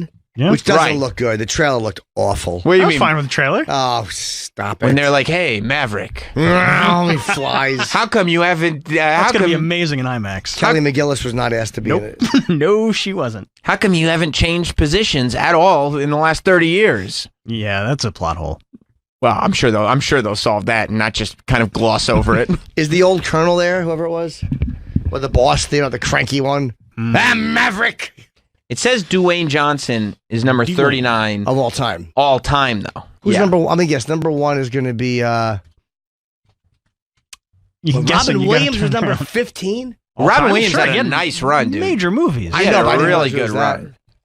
Don't forget, he was Doubtfire, Jumanji. He was the original genie. Johnny yeah, Depp, Aladdin. Scarlett Johansson's the number 9 of all time. That's Holy- probably Can you believe because, that's Stan- probably because of Marvel movies. Stanley Tucci's number 8 Stanley Tucci's amazing. because he's been in everything. Hunger Games, Transformers, 3.76 billion. Rocky's He was gonna- great in Feud. Robert Downey. Oh, yeah, okay. Wow, Morgan Freeman. Holy shit. Samuel L. Jackson is number 1. That's That's just right. because he's been in so many Yep. movies, though. Mhm. Like, I don't He's think that been that's. in Marvel movies, Star Wars. But that's not a fair list because He most makes of a the lot of money. Jurassic Park. he does well, but he's not making Yeah, you're right. Technically, he was in those. biggest box office of all time. No, money he's not a because- draw. Yeah, he's not a draw. No, he is. He is. Samuel Jackson's he's absolutely not a draw. because look at Shaft bombed. Some movies will bomb. Rock's had a couple of that didn't do as well. Yeah, but he can't headline a movie that nobody's banking on Samuel Jackson. Not like The Rock. No. Yeah. No, Rock is much more bank. I would say The Rock and Tom Cruise are the top 2 right now. Yeah. The Rock might edge him out because he's so cool. I and think he's The got Rock that is, yeah. that gym on a truck, No. and I would love to work out with him too. No, the gym's not on a truck. The gym is a separate tent. It's He not might- on he wheels. He probably has one on wheels for cities. Oh yeah, Like, so he can just go in there and do some, but they're probably all mostly machines. Squats. Yeah, I'm sure The Rock has a gym that Got two fucking. squats. Just does some He's squats. got big legs. Yeah. But then again, when he's in the city, you know what? When he's in the city, they probably find a gym for him to work out in. That's think they probably clear when it he's out, on though? location. Yeah, but I saw Will Smith You think in my he goes gym into like a once. Planet Fitness? Ooh, maybe It's only like $10 a month. It's true. He's probably got that black The card. Rock's Though. frugal. He knows where he came from. You get that black card though, you go to any Planet Fitness. He probably goes to these gyms before they're open or after they're closed because his schedule is so Yeah, he's crazy. up at like 4 a.m. Yeah, so he probably goes at 4 a.m. They open the gym for him, do whatever he wants. You think he does squats, Rob? Yeah. Good insight, dude. Yeah, he probably He's does. got some squats in him. I did some squats this week when I was away. My fucking legs hurt. You still feel him? Yeah, that's a rough one, man. Squats suck. And lunges. Yeah. Yeah, I want to talk working out with The Rock. I want to get rid of my tummy again. Put on like 10, 12 pounds. I bet The Rock could help you out. He could. He wouldn't let you have those cheat days though. Yeah, he would. He Sure would? he would. Yeah, he would love to. The Rock would love to eat sushi with me. You think so? I'm a good sushi He'd companion. probably eat it with you. He'd probably be worried about the conversation. Plus, No, I'm a you're- very good sushi conversationalist. You're more interested these days in sausage than sushi usually. Wait a minute.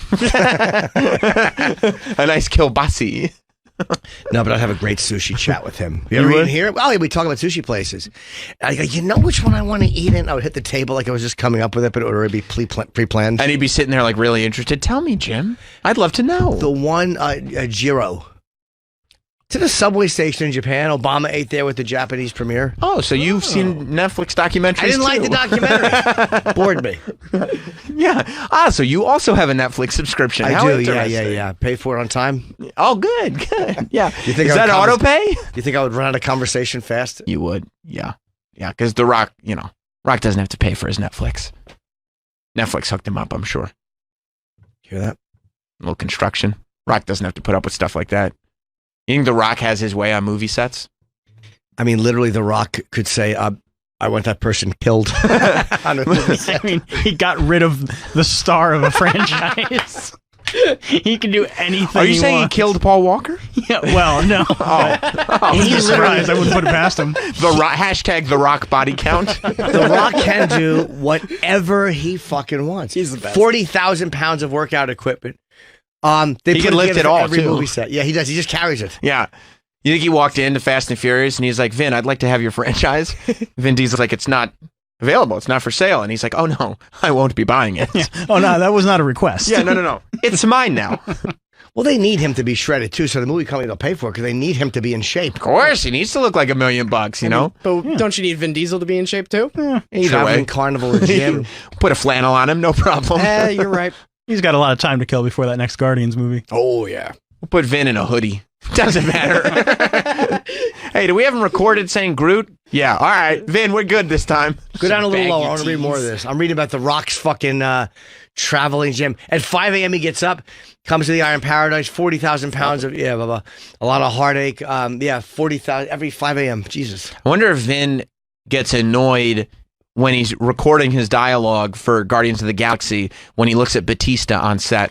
He's like, all these goddamn wrestlers, all these goddamn WWE guys are coming in and stealing my movies. And better than him. I know, everybody's Batista's way better than he is. Everybody's coming out of Guardians going like, how great is Drax? But he's in that movie too? Yeah, he does the voice of the tree. All right, that's an easy gig. That's a great gig. Yeah. It's probably not the most high-paying gig on set. 3 words. You know what? If he's Vin Diesel going in to put his name in, he probably made a lot of money. Because it's all about getting your name on. Because there's a lot of guys that could do voiceover as well as anyone else is doing it.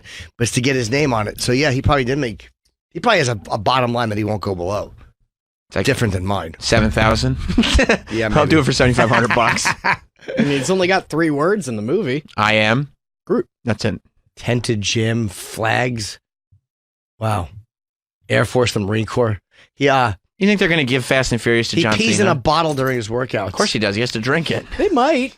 I could see that. No, he does. It says it right there. He pees in a bottle. No, we're talking about John Cena getting Fast and Furious. You think that's the next move? Yeah. I mean, John Cena was so good in that movie, The Marine. All of them, Is right? he a good awesome. actor? John Cena? I mean, he's a good action guy. He's a great and He's a got good big comedy muscles. guy, too. Yep, he was good in Cock Blockers. Yeah. It's actually a good movie. It was decent. I liked it. And he was good in it. Yeah. All of them were. Vin Diesel's got nothing going on. If you look at his IMDb. Well, I want to see I never got to see it.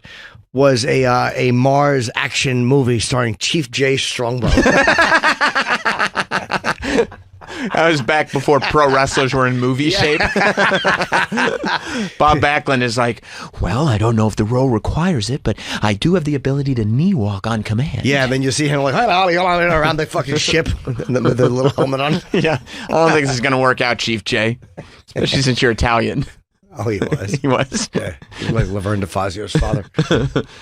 Yeah, I think that there is a good. John Cena was good in Trainwreck. He was great in Trainwreck. Yes, and he is good Ferdinand? in the. I didn't see Ferdinand, Okay. but he was the lead voiceover guy in it, and he was really good in the Mark Wahlberg Best Friends Stepdaddy Nights. movie. Yeah. Stepdads, is that what it's Yeah, called? with Will Ferrell. Yeah, the Will Ferrell, the sequel he was in, and he was great in that. I think he's going to be awesome. Oh, he's the great new in Fast and Trainwreck? Furious. Did you mention that? Yeah, Yes, we he's did. robbed it. So good. Yeah. Cockblockers, he was awesome on WrestleMania. We're looking at his IMDb right now. Yeah. Ooh, he's in the new. I didn't see the new Transformers, but he's in that Bumblebee. He's the star. So Vin Diesel has nothing going on?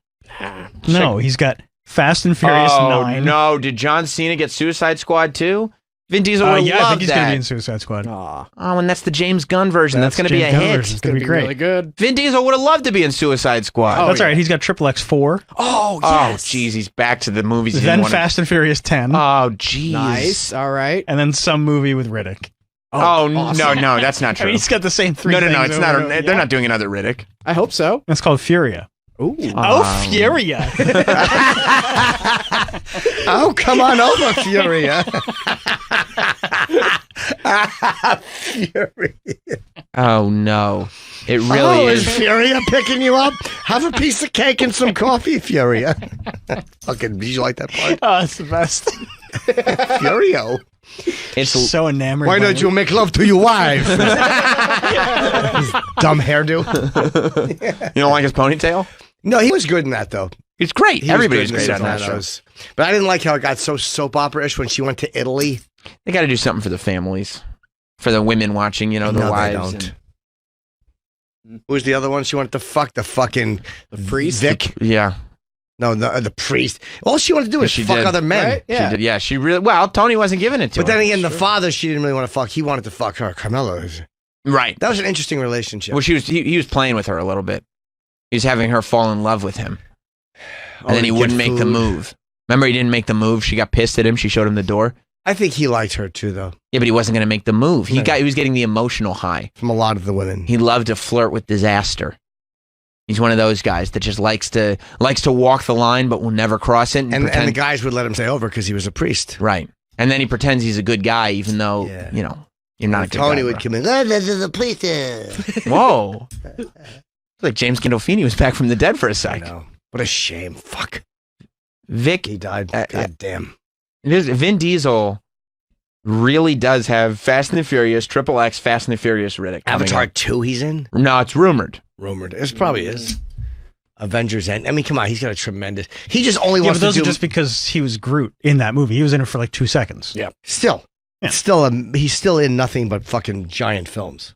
And he has nothing to do with Infinity War. Yeah, but he has a fucking. He still has a big IMDb. Here's the issue. It's not as impressive as The Rock. That's the issue. You know what it's like, right? Like on the outskirts, looking at comedy. If somebody just looked at you, they'd be like, Jim Norton has a tremendous career. Look at him. He's got this great radio show. No, they wouldn't. He gets to hang out with Sam Roberts every day. That's amazing. Yeah. He has this great comedy career, right? He headlines. He does all this stuff. But you know that you're looking at other comics going like, I'm doing nothing. Like, look how much stuff they're doing. Vin Diesel is not thinking to himself, oh, that's so cool. I get 2 words in the Avengers movie. 3, I'm sorry. He's sitting there looking at all these goddamn wrestlers coming in and stealing all of his goddamn roles. But if this is him in a downturn and he's still able to get into these giant films, it's still a good thing. Like, this is not a bad place to hang out for a little while. I know, but you're talking like his wife. You know, no, it's still good. Like, it's still, you know how he's feeling. Sure. The Rock insulted him publicly and then took his movie. Yep, that's not good. So it's a rough one. Yeah. And that was what? That was 7? I believe that was 7. Yeah, so I mean, he was already grandfathered into Guardians of the Galaxy and Avengers. Didn't they do 8 together and 9? Yes. They did 8 together. 9 is coming out. They didn't like each other on the... They didn't like each other on 8. That was a rough one. Yeah. That was a rough one. Was it a bad movie? So 7... No, it was great. Yeah. Fast and Furious 7 was when the rumors started coming out that The Rock had problems with somebody. Furious 7. I'm sorry, Furious 7. Yeah. By Furious 8, that's when everybody found out, oh, The Rock and Vin Diesel hate each other. And then Vin Diesel's like, okay, The Rock wants to run his mouth. Well, guess what? They're not going to be able to do this movie if everybody knows that we hate each other. And then the producers are like, say no more, fam.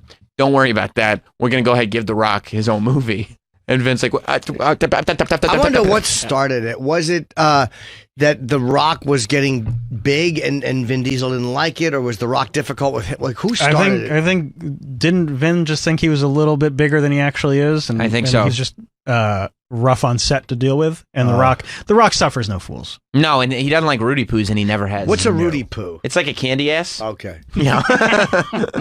It's basically somebody that's going to end up checked in to the corner of Know Your Old Boulevard and Jabroni Drive. It's the SmackDown Hotel. Well, go down. Let me see the picture of them together. I mean, The Rock is a more impressive individual than Vin Diesel. Oh, Vin by a Diesel has a mile. weird head. And by the way, looks like me from the side, weak chin. The picture that we're looking at The Rock, when he looks more impressive than Vin Diesel, he's twice as big now. This is before The Rock became a bodybuilder for the movie Pain and Gain. 5. Right. This is before The Rock became a bodybuilder for a movie and just decided to keep all the muscle on forever. That movie sucked. No way. That was a great Pain and movie. Gain? Yeah, it's fantastic. I didn't see it. Why didn't you like it? What's it about?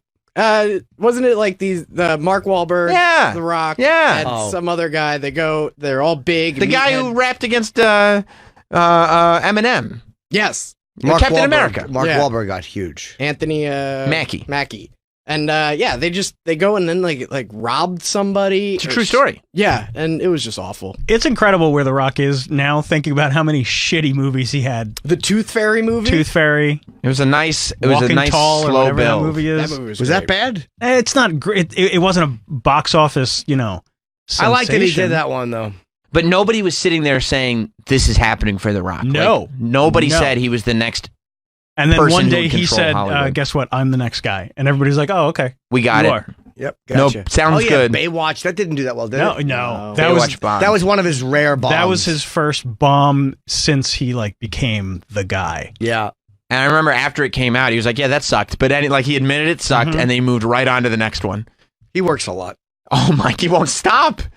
That's all he does. He won't stop. I love him. I do too. I respect him. He's like from flying to China on his private plane, coming back, goes to the gym. All he does is fucking. I'm glad we can all come together on liking The Rock. He's the greatest. Well, I respect his work ethic too. Oh, like yeah. the fact Oh, that the my guy God. he doesn't need to do this, and he just does. Vin Diesel probably thinks today's show sucks. Yeah, he's a fan of the show too, Vin Diesel. He is. He's a big, except for today's show. Today's show, he's not. He said today's show was terrible. Well, original Triple X, best Triple X. Yeah, but then he left the series, unfortunately, and now he's back. Yeah, that's tough. I didn't see the new one. Well, nobody did. No. Why would you? Yeah, I don't know. What's why. it about Triple X? It's about a spy who can jump off cliffs. Yuck! Well, it's about Fucking about like an boo. ex-con who becomes Why a wouldn't spy. it? Of course, why Right. wouldn't it be? Samuel L. Jackson's in it too. Yes, of course he is. What He's an responsible for awful- the box office. I'm so sick of people becoming spies. Oh, it's awesome. That's not how it works. No? No, a spy is a guy that's probably been there for years. That's how it worked for. Oh, Jim would love this. The what do you call it? The slug line? Just like the yeah. The subtitle. An extreme sports athlete, Xander Cage. Yeah. Xander Cage. That's what the X stands for. Is recruited by the government on a special mission. I That makes hate sense. the name of these By guys. Gibbons. Yeah, but he's an extreme sports athlete. Xander Cage. Jim, you have to think realistically in terms of films. How else could they explain how this spy could base jump? Dude, Xander awesome part. Cage. He's got to be able to base jump in the film. He takes Dick Hodgkins' car. She and took then his jumps- lymphoma. I fucking hate his fucking name. Dude, he created an avalanche and then went snowboarding down it. Why and like, wouldn't he? It's so smart. yeah. He's like, I'm stuck on top of this mountain. Oh, I know. Ricola, and then he goes down the hill. Yuck. He did create an avalanche. What a pile of In shit. the beginning, somehow he's on a dirt bike and there's no jump or anything, but he makes it over like a 20-foot fence. By just lifting the By just- handlebars? doing one of those like boom. I got to give this Triple X a rewatch. I love it. Troy, be honest.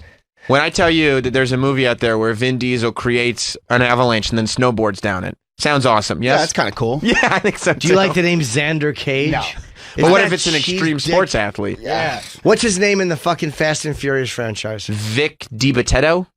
No, Vic DiBitteto's a No, comedian. it's It's Vic something. Or something DiBitetto. wow. Something very similar to that. Oh, Dominic Toretto. Yeah. Dominic Toretto. Of course, just another cool guy name. Well, he ends up saving the world, but at first he was just a petty street racer. Yeah. How come none of these guys is an action hero named Larry Trunt? T-R-U silent H-N-T. Larry Trunt. A Polish action star. Why not? You know? How about George Kowalski? Yeah, why not? Action star. Why not? Yeah. George Triple X Kowalski. Hey, look, it's Gary Snard. Why not? You don't want to mess with Snard. Yeah, they always have cool names. Xander Cage. And why are the convicts? What was he a convict? What did he do? I did a whole bunch. Probably some cool. No, what did he do in Triple X? Why was he in jail in the. I don't remember. But I think he used his extreme sports abilities to help with stunts in his crimes. Well, yeah, in the first. Because he can base jump, don't forget. Oh, of course. Probably stole a lot of money. How come none of these guys gets out for doing other stuff? Like he was trading child porn. That's not no. That's no good. Yeah. He's an action star named fucking Larry Trunt, who is trading child porn, but he's a really fast runner. Yeah. Do you guys know that the spy you hired is a sex predator? He's on the watch list? Yeah. He used to trade child porn. He's going to solve any crime that's not within 10 miles of a school. Yeah, he was arrested in a Kinko's. Yeah. Hey, what if we pull off the heist next to this playground? Larry Trunt can't find us there. Yeah. And now he's fucking, he did 8 years and now he's out. Ready for action. That's right. Triple X kids in parentheses. Oh, Vin Diesel, Asia Argento. Yeah. Yeah, it was great. Hey, you know what? I might watch it today. Triple X? Yeah. He can base jump. Yeah. And snowboard. It's awesome. Oh, that's how you know he what's gets picked interesting? up. I love that that he's an extreme sports athlete, which means he can do all the extreme sports. As if when you're an X Games competitor, you could do all the sports. Yeah. Like it's not like if you're a skateboarder at the X Games, like Jason Ellis. He's like one of the all-time skateboarders of extreme sports, right? That means he could do every. Is he a really good skateboarder? He's a fantastic skateboarder. Okay. He's one of those guys that did the insane jumps. Like, remember we used to watch those crazy jumps? Yeah. That they'd like go down. big jump. He would do one of those, yeah. But like, Big air. I don't know if he base jumps. No, I'm not steal sure. Cars, and then like strap a whole bunch of cameras onto the car. I think he does that too, yeah. And then goes off a cliff. Yeah, I think it so. was off a bridge. Oh, that's right. Yeah, Yeah, it I was think off he a does. I bridge. think he does that. And then when too. he's floating down, he's like, "Moral is, don't be a dick." Right. 'Cause the guy's name was Dick. Get it? I like that. Fuck yeah! In I like Triple that. X? Yeah. Triple X is be a a great dick. movie. I saw it in theaters. I saw that movie in IMAX. It was great. Yeah. I loved it. When it I came just out. watched the trailer. It didn't look like something I'd be interested in. Okay, cool. You're not invited into our conversation. Yeah, no, I don't want to be in the Triple X There's conversation. two Ivans in it. It's awesome. Oh, so confusing. Right? Although I've got to tell you, you can probably predict Triple X from the trailer. That's one of the few movies that I might blur my rule on. I don't know. I might be able to take your opinion on Triple X based only on the trailer. I might be okay with that. Daddy has to make in the toilet bowl. All right, well, Daddy, you make in the toilet bowl, and we'll take a break. You want to plug your gigs? Yeah, the 9th, 10th in Columbus. Going back to the Funny Bone, which I love. And Montreal is amazing, by the way. The show is great. Amazing. If It you sold haven't- out the stand-up show, so I appreciate everybody coming. And it was really great. Much better than expected. If you missed any of our live shows in Montreal, make sure you got the SiriusXM app and listen on demand because they were both all-timers. They were awesome. And the 16th and 17th, I'm going to be at Magoobies in Baltimore. Another great gig. It's actually in Timonium, but I'll be doing a whole bunch of wire jokes, and I'll be attacking Trump for his attacks on that fine city. Yeah, let's talk about that. When we get back, no clicking. Stay tuned. We'll be back with more Jim Norton and Sam Roberts. On YouTube, we'll probably put that whole last hour or so from the second show up. You know, when we literally had 11 people on the show all at one time, including myself and Jim. And it actually, to me, still sounded good. Like, people weren't trampling over each other. It was great. Pete Holmes came in hot. Everybody was really good. Everybody was really good. It was myself and Jim. It was Rich Voss. It was Bob Kelly. It was Miss Pat. It was both of the Lucas brothers. It was Pete Holmes. It was, Big J. It was Dan Soder. Everybody you could imagine. Everybody you could imagine all in one spot. I felt looking at the photo like it was a historic moment in comedy. I thought it was great. I thought it was so much fun. And I'm glad that we did it on our show. It's so great. So you're going to Baltimore, Jim. The 16th, 17th, yeah.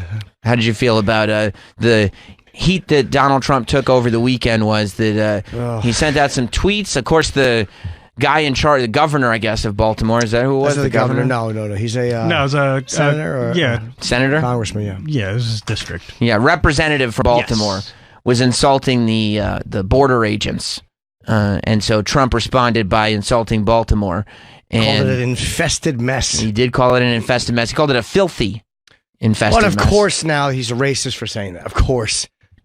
Here's the thing. By the way, the people are pointing out, the press is pointing out that a black lawmaker was attacked. Trump just attacked him for the job he was doing in a place that is not in good shape. And Because he attacked him first. What's that? Because he was talking shit first. No, but that's what I'm saying. Like yeah, like it's not like he just woke up and decided. He to... responded to this guy. This is how insane constant charges of racism are.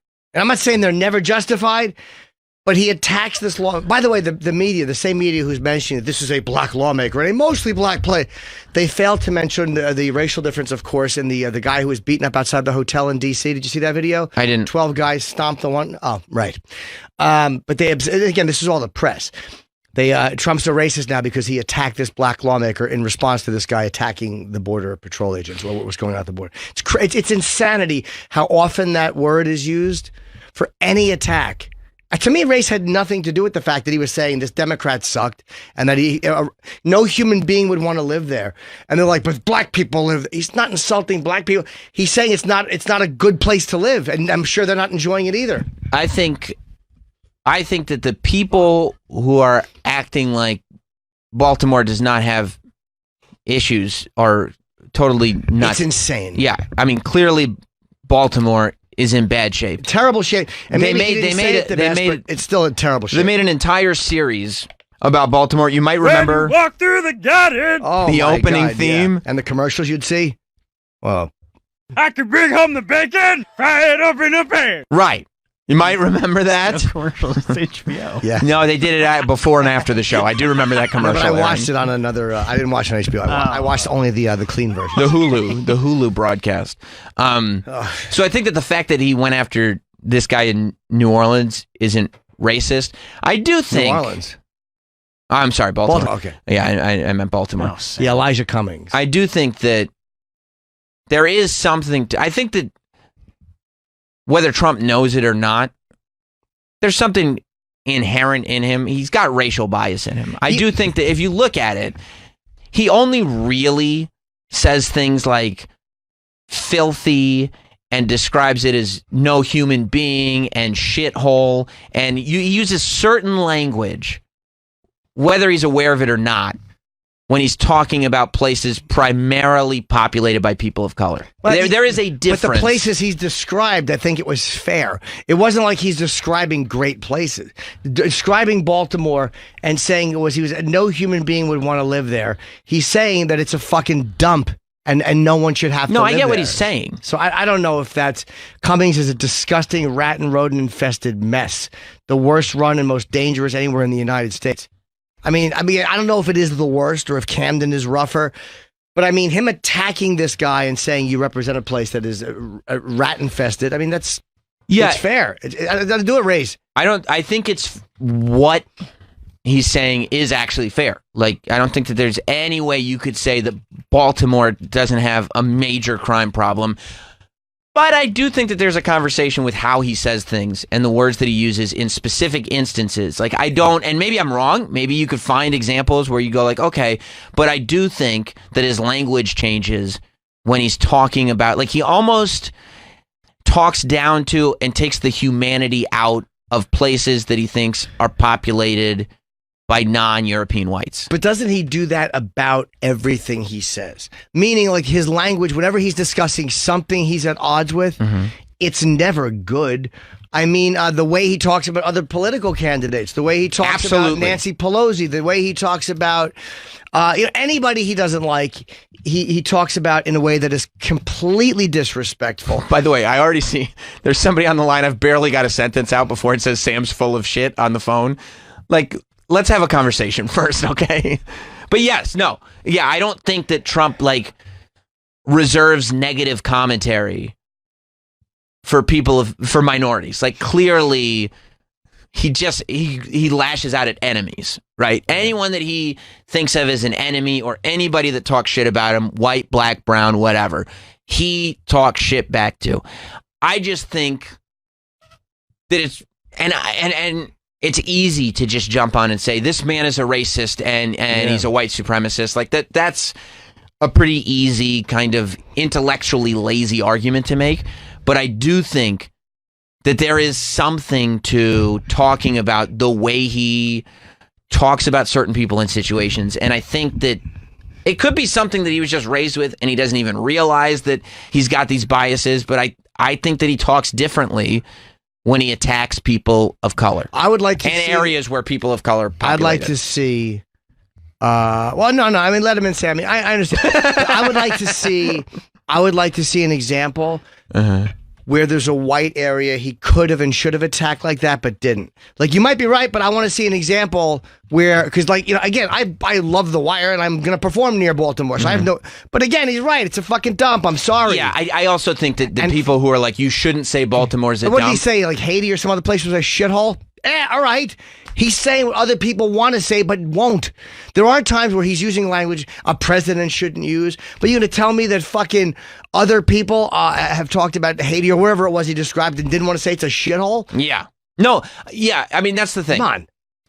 But I want to see, is there a white area that he's talked about that he used softer language with? Yeah, or just, language that was more humane. Like, I think somehow he strips out the humanity in those spots, which I think, in my opinion, when I look at it, I go, when you look at it happen a few times, you go, there is some kind of inherent racial bias in the way he says it, not in what he's saying. I'm with you in the sense for him to point out that if he talks about Chicago being crime-ridden, if he talks about Camden being crime-ridden, if he talks about Baltimore being crime-ridden, any of that stuff, like, you can't have a problem with him saying that crime-ridden cities are crime-ridden. Like, it just is what it is. I think the conversation is more in the way he describes certain places and doesn't do that for other spots. But I haven't seen that. Mm-hmm. I haven't seen example. I can't think of one. Maybe there are. But I think that he's such a reactionary person. Yeah. That he fucking just fires out. And again, I've seen him say enough things about white lawmakers or this one or that one. They're terrible. They're awful. He uses harsh language to describe almost everything he's at odds with. And he fires out the first thing he thinks comes out of his mouth, or it goes on his Twitter. Sometimes it's not harsh. Sometimes it's ridiculous and we laugh at it. And then other times, so I can't think of examples where, like, find me examples of where he's talking about white people and using nicer language to describe something equally as fucked up as rat and roach infested or murderous. The easy one, and I'm not using this as an example, I'm just using it as an example that people would bring up. The easy one is, of course, Charlottesville. Yeah, good and bad people, which was, again, a terrible description. And that's going to haunt him forever. And it should haunt him forever. It was one of the worst things. It was just stupidly said. Probably the worst thing he's ever said. It was dumb. I knew what he was saying there, too, but it was still completely stupid. It's there in the language. Yeah. There's problematic stuff in there. I just saw something that triggered something that was up on the computer, and I don't remember what it was. But we can, I don't know, we can go to whatever. I don't know what to search for. Trump white people crime area using nice language. Yeah, I mean, it's a hard tough. one. I'm just trying to think of. It's tough to find. I just think, like, I would need that to put against it to go. Totally. Yeah, you're right. He does. But it's just now. This is like multiple instances of him using language that takes out the humanity of people, and he really has only done it, I think, around areas where he's talking about people of color. But if he's talking about high crime areas and certain areas, and again, I want to know where he's doing it, where he's talked about that white area way too nice, or that crime problem or that murder way too nice. I just want to see where he's done it. If he has, he has. I just want to see it. Let's go to Jeff in Philly. What's up, Jeff? GE. I think, this one is GEOFF. Yes. Hello. Hey, what's up, guys? Sam, you live in Westchester, which is the biggest liberal bubble in the country. Yep. You've obviously it isn't, but go on. Yeah, and I lived there too at one point. But you've obviously missed the fact that Trump said one of his biggest passionate issues is lowering African American unemployment and raising the living standard in the inner cities, and also public safety.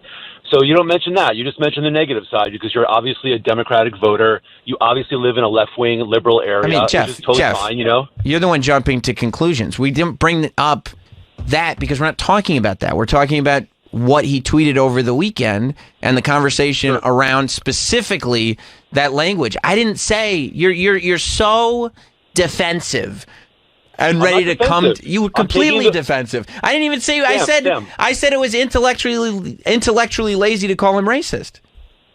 Sammy Brand muffins. Yes. One second. So all I'm saying is that you're taking a reactionary Democrat position, which is when Trump says anything, they have a propensity to say that he's a racist. This is obviously not a racist comment.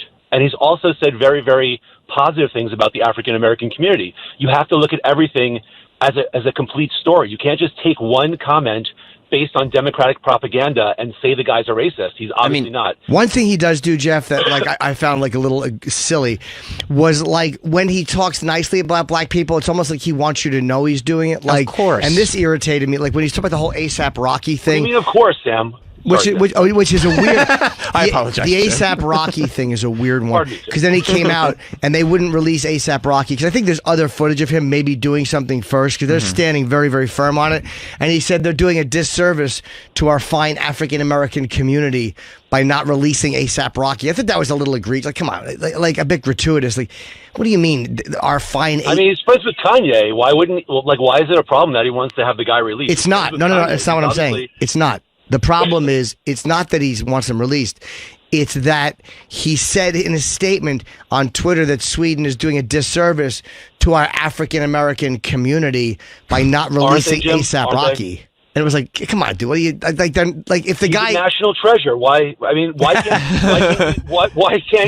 you say that it will be beneficial to the African American community? He's an icon in that community. Why but not? he's not doing. But that's not Jeff, what that's can't about, you- Jeff. can't You know you- that. if Guys, you're nitpicking on the president because it's an easy. That's not it. I'm actually pretty fair with the president, more than most people in my business. And I'm telling you, that part, it stood out to me because I'm like, it had nothing to do with what was happening. He's trying to get an American celebrity, released from a thing that it looks like to me like A$AP Rocky did nothing wrong, but then they're saying no, we have other footage that's like fucking. They have other footage from like closed circuit and all that stuff, so they have a reason for holding him. And I get why Trump went. Hey, he's friends with Kanye. It's a big story. But when he said they're doing a disservice to our African American, no, they just have a fucking celebrity. Jeff, that they're holding. If you can see Democratic propaganda that you were just pointing out, why can but you see no Republican propaganda? You see no Trump propaganda. I do. I know. I completely do. And by the way, I voted for Obama. I voted for Clinton. I voted for Gore. It's not like I'm like some crazy right winger. I do see propaganda on both sides, but I'm just commenting on what you were talking about. I mean, obviously, Trump is allowed. Okay, well then we can comment on what we're talking about, right? No, the same way I can comment. Sammy. Yeah. Sam. I mean, obviously, you guys forget the fact that he's a politician now, and he's allowed to pander to people. That's a common thing that politicians do. He's allowed to pander to the African American community. Yeah, but he also panders to the white supremacists. I don't know if that's true, Sam. Not every. I mean, he definitely, bro. I will not, dude. You don't think he panders? Sam. You won't say that he at least panders to white supremacists? White supremacists. What? That is like 75 of them in the country of 300 million people. It's probably more than that, white, but you don't think that he panders to them? Come on, you live. Dude, have you seen a white supremacist ever? There was 150 in Charlottesville. I live in a liberal bubble. There's no white supremacists in Westchester. Upstate New York, dude. Upstate New York. Well, there's people who are, there's people who are kind of racist.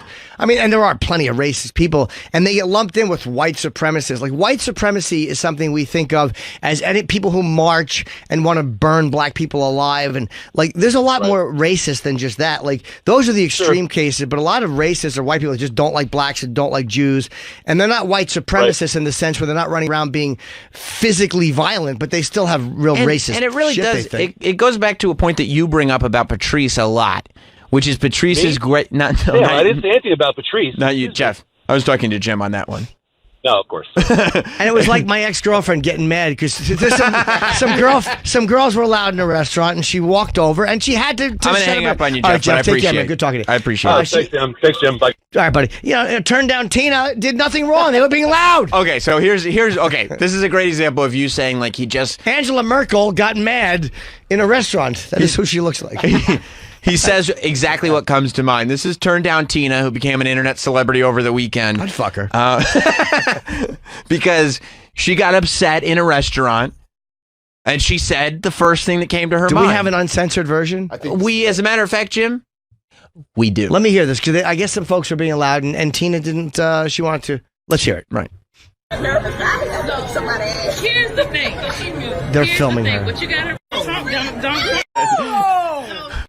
You're just because she's thinking of how she's going to tell this to somebody after, and that she was just wanted to say you're so stupid, but she told the black girl the version she was going to tell her friends after. Do you think Chris Rock knows that racists have co-opted that there's a difference between black people and N-word bit? You remember that bit that Chris Rock did? Yep.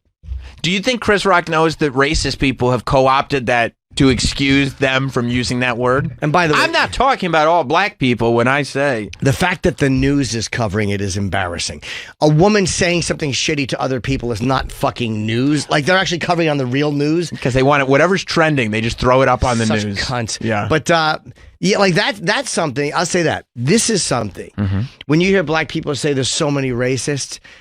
White people, that's something we don't get to see. Like, that's something that opens your eyes as a white guy. You're like, yeah, shit does happen a lot more than I would have thought it happens. There's a lot more people that let that fly out of their mouth to black people than I would have thought. And that's what I mean. When you say things like, it's the first thing that comes to mind, you're just angry and it's a release. Yeah. It's like, she says she has black friends. This woman doesn't consider herself a racist. Right. Patrice said, I've never met a racist. I think there's a lot more people than others realize that if you ask them, they'd say, of course I'm not a racist.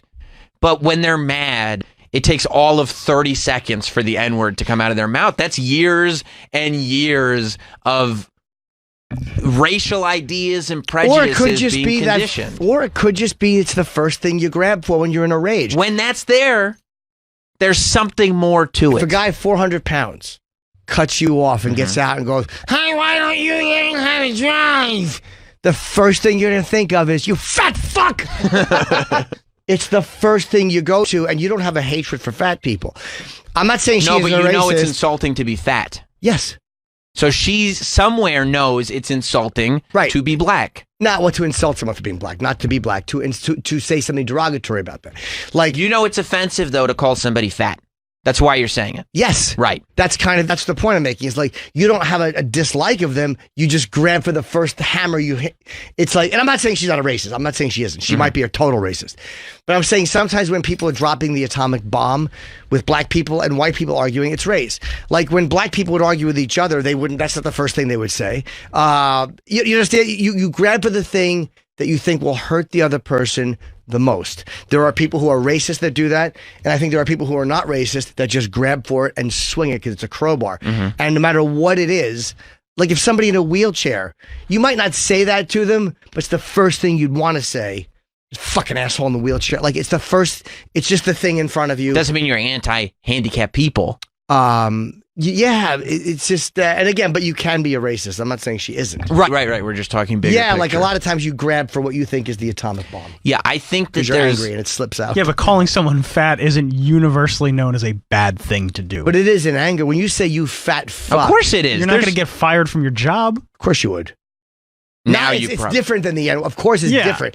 But we all know that when someone That's in what the I'm office... saying. Like, she knows better, and that's why this is one of my favorite videos, because she just can't hold Can you it imagine in. if this was let's say this was in an office and she's sitting there and the secretary was 300 pounds and fucked everything up and walked in and this woman went, "Look, I have a lot of fat friends." That's in a job. That's in a job. But or wherever it was, it would still stand out as an aggressive, shitty thing. Right. Yeah, but I don't think a video of someone calling someone a fat fuck goes viral. It'd be funny though. It'd be funny to watch. It would be funny. If it came Nothing across goes my viral like race.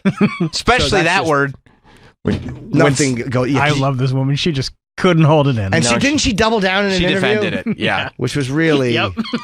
You want to go? There's a time code on the Yeah, I interview. got it. Okay. I want to see her interview. Oh, there she is. She's a delight. She looks like Louis Anderson if he lost all his weight. In your opinion, let me show you my money. It's just as green as yours. Right. Oh, you're so stupid. We found good. But how is this something the local news covers? Don't worry. We're going to get to the bottom of this. Wow. God, do I hate the press. Eddie and the women's behavior pushed her to act as she did. Said it. You imagine arguing with that bitch? No personal responsibility. None. Zero. It's their They fault. made me say it. Yeah, they pushed me into it and I'd say it again. Can you imagine living with this cunt? She comes from a different time. Exactly. And I think that, like, she does. You have to, I think, racial ideas and biases and prejudices and all that stuff. Like, there's less people with that in them now than ever, but that stuff gets Still ingrained there. in you and it gets passed down generation to generation. And sometimes, the lingering effects of it come out in weird ways. Her explanation made me wish one of them had fucking punched her in the jaw. If she had just said, I was mad, I have anxiety, that was really messed up, I shouldn't have said it. Right, my anxiety got the best of me. Because most people, after an argument, when you say that in that situation where the other person has said nothing racial to you, and it's just an argument because they're being loud and you're annoyed, when you say that, you can't justify it. You fucked up, it was wrong. Right. Just say you were wrong. Right. Yeah, you have to admit Say you you were were right. fucking wrong. Take the L on that one. Yeah, you gotta take the hit. Say it. They pushed me into it. I'm 71. I live in Raleigh. She's basically saying, "What'd you expect?" Let's go to Cliff in Boston. What's up, Cliff? Cliff. Hey, guys. Hey, bud. Hey. Hey, I don't know if you saw this. I just read it this morning. Apparently, a couple of years ago, Bernie Sanders compared Baltimore to a third world country. And the explanation that I read, this is a Business Insider article, said that when Trump said it's racist, but when Sanders said it was drawing attention to the poverty and class differences in the Please tell who's ever on the phone. Just tell them to talk quietly. Loud. When you're talking, everybody who screens calls for the show. When Travis talks, you talk quietly. He's on the radio. Okay, what do you have for the show? It's a different thing. He wrote, residents of Baltimore's poorest boroughs have lifespans shorter than people living under dictatorship in North Korea. That is a disgrace. That's a great example. It's a well said thing. But do you see how much humanity is in that? Yes. Like you see how he's actually acting like the residents of Baltimore are actual people whose deaths are a sad thing, not just, what human would want to live in the filth? Trump doesn't say it as well. That's again, but I'm sure you could find a lot of other examples of other things that have nothing to do with race or humanity where Trump says it crass. Or Trump says it worse than somebody else. 100%. He says everything worse, but it is. I just think that there's even when he's being nice, he makes you uncomfortable. Uncomfortable. He's an uncomfortable speaker, and he's honest to a fault for sure because he just tells emotionally. He's very emotionally. Honest. He cannot emotionally lie. He can bullshit like every other politician, and he has a litany of lies like every one of them does. But emotionally, he cannot hide it. But when they're and that can be very telling, right? I think. On a level, on an intellectual level or whatever, he's probably not sitting there and saying that he is a racist person and that he likes this type of people better than that type of people. But it seems like when he gets to an emotional level, he uses different language for different people, and he talks down and removes humanity when he's talking about people of color. I want to see him. Not to say that he shouldn't be talking about Baltimore, because Baltimore's a tremendously problemed area. What are other examples of him removing humanity? Because he's really insulting. He's really insulting the place and the job the guy is doing. No human being would want to live there. I think he's in that one. He's just saying the people who live there couldn't want to. I mean, I know what he's trying to do. I don't think. If you take humanity, if you take the racial coding out of it. I get what he's saying, but the racial coding is there. But I mean, I don't even think that's... And I'm not saying it's intentional. Like, it's not some grand plan that Trump has to get his racist message across. But the reality is, I don't even know if Trump realizes that he's got a lot of racial bias in But him. in that one, I don't see it because he says no human beings. He's not saying the people that live there aren't human. He's saying no human being would want to live there. You don't. Nobody wants to live under those conditions. But he's not thinking about the people that live there. Well, he's thinking about the shit job, this guy. I don't think he's going beyond that level. This guy sucks. Look at this dump. This guy sucks. Like, it's just that. This guy stinks. He stinks at his job. Yes, that's his intention. And and the black lawmaker stuff is ridiculous. He'd be trashing this lawmaker regardless. But he just speaks differently about places where people of color live than he does other places. And now they're showing all these fucking horrible living conditions people of Baltimore have. Yeah, I mean, I think that people who are making this an issue about whether or not he said Baltimore is a shitty place have a terrible argument. Like, that's not what this is about. And they're actually and they're letting Cummings off the hook for obviously doing a terrible job. Yeah, that's also not what this is about. The people were like, he's not doing such a bad job. You're not focusing on what make this about it one issue or the other. Like this isn't about Trump can be pointing out that somebody's doing a bad job who is doing a bad job, and still have language in there that you're like, okay, like I know what he's saying. But now. Of course, the progressives focus on It doesn't. He's a black lawmaker. Like he can't be insulted after he says something shitty about the press. I mean, stop it. Why can't we sit there and say, this is what I took from it. In my opinion, there's some problematic stuff going on with his language, and there's deeper issues there. Also, Baltimore's in a lot of trouble. Yeah, Baltimore's a dump. So it's like, but we can't do both of those things because you're either fully on one side or you're fully on the other. That's it. That's all it is. Today was fun. It was great. Tomorrow, President Trump will be in studio. He will, and I'll press him on this. We'll talk. Yeah. He's gonna call me a shit human being. Yeah, and he won't be wrong. Yeah, he said it's mainly the hair, and I'll go Trump. We know what you're saying. I'll tell him that. All right. Well, I guess we will take $500 if you know what this is. It's the AirPods. You win. Yes. Lunch is on me, boys. We'll see you all tomorrow. Bye. Goodbye, everybody. We'll be back with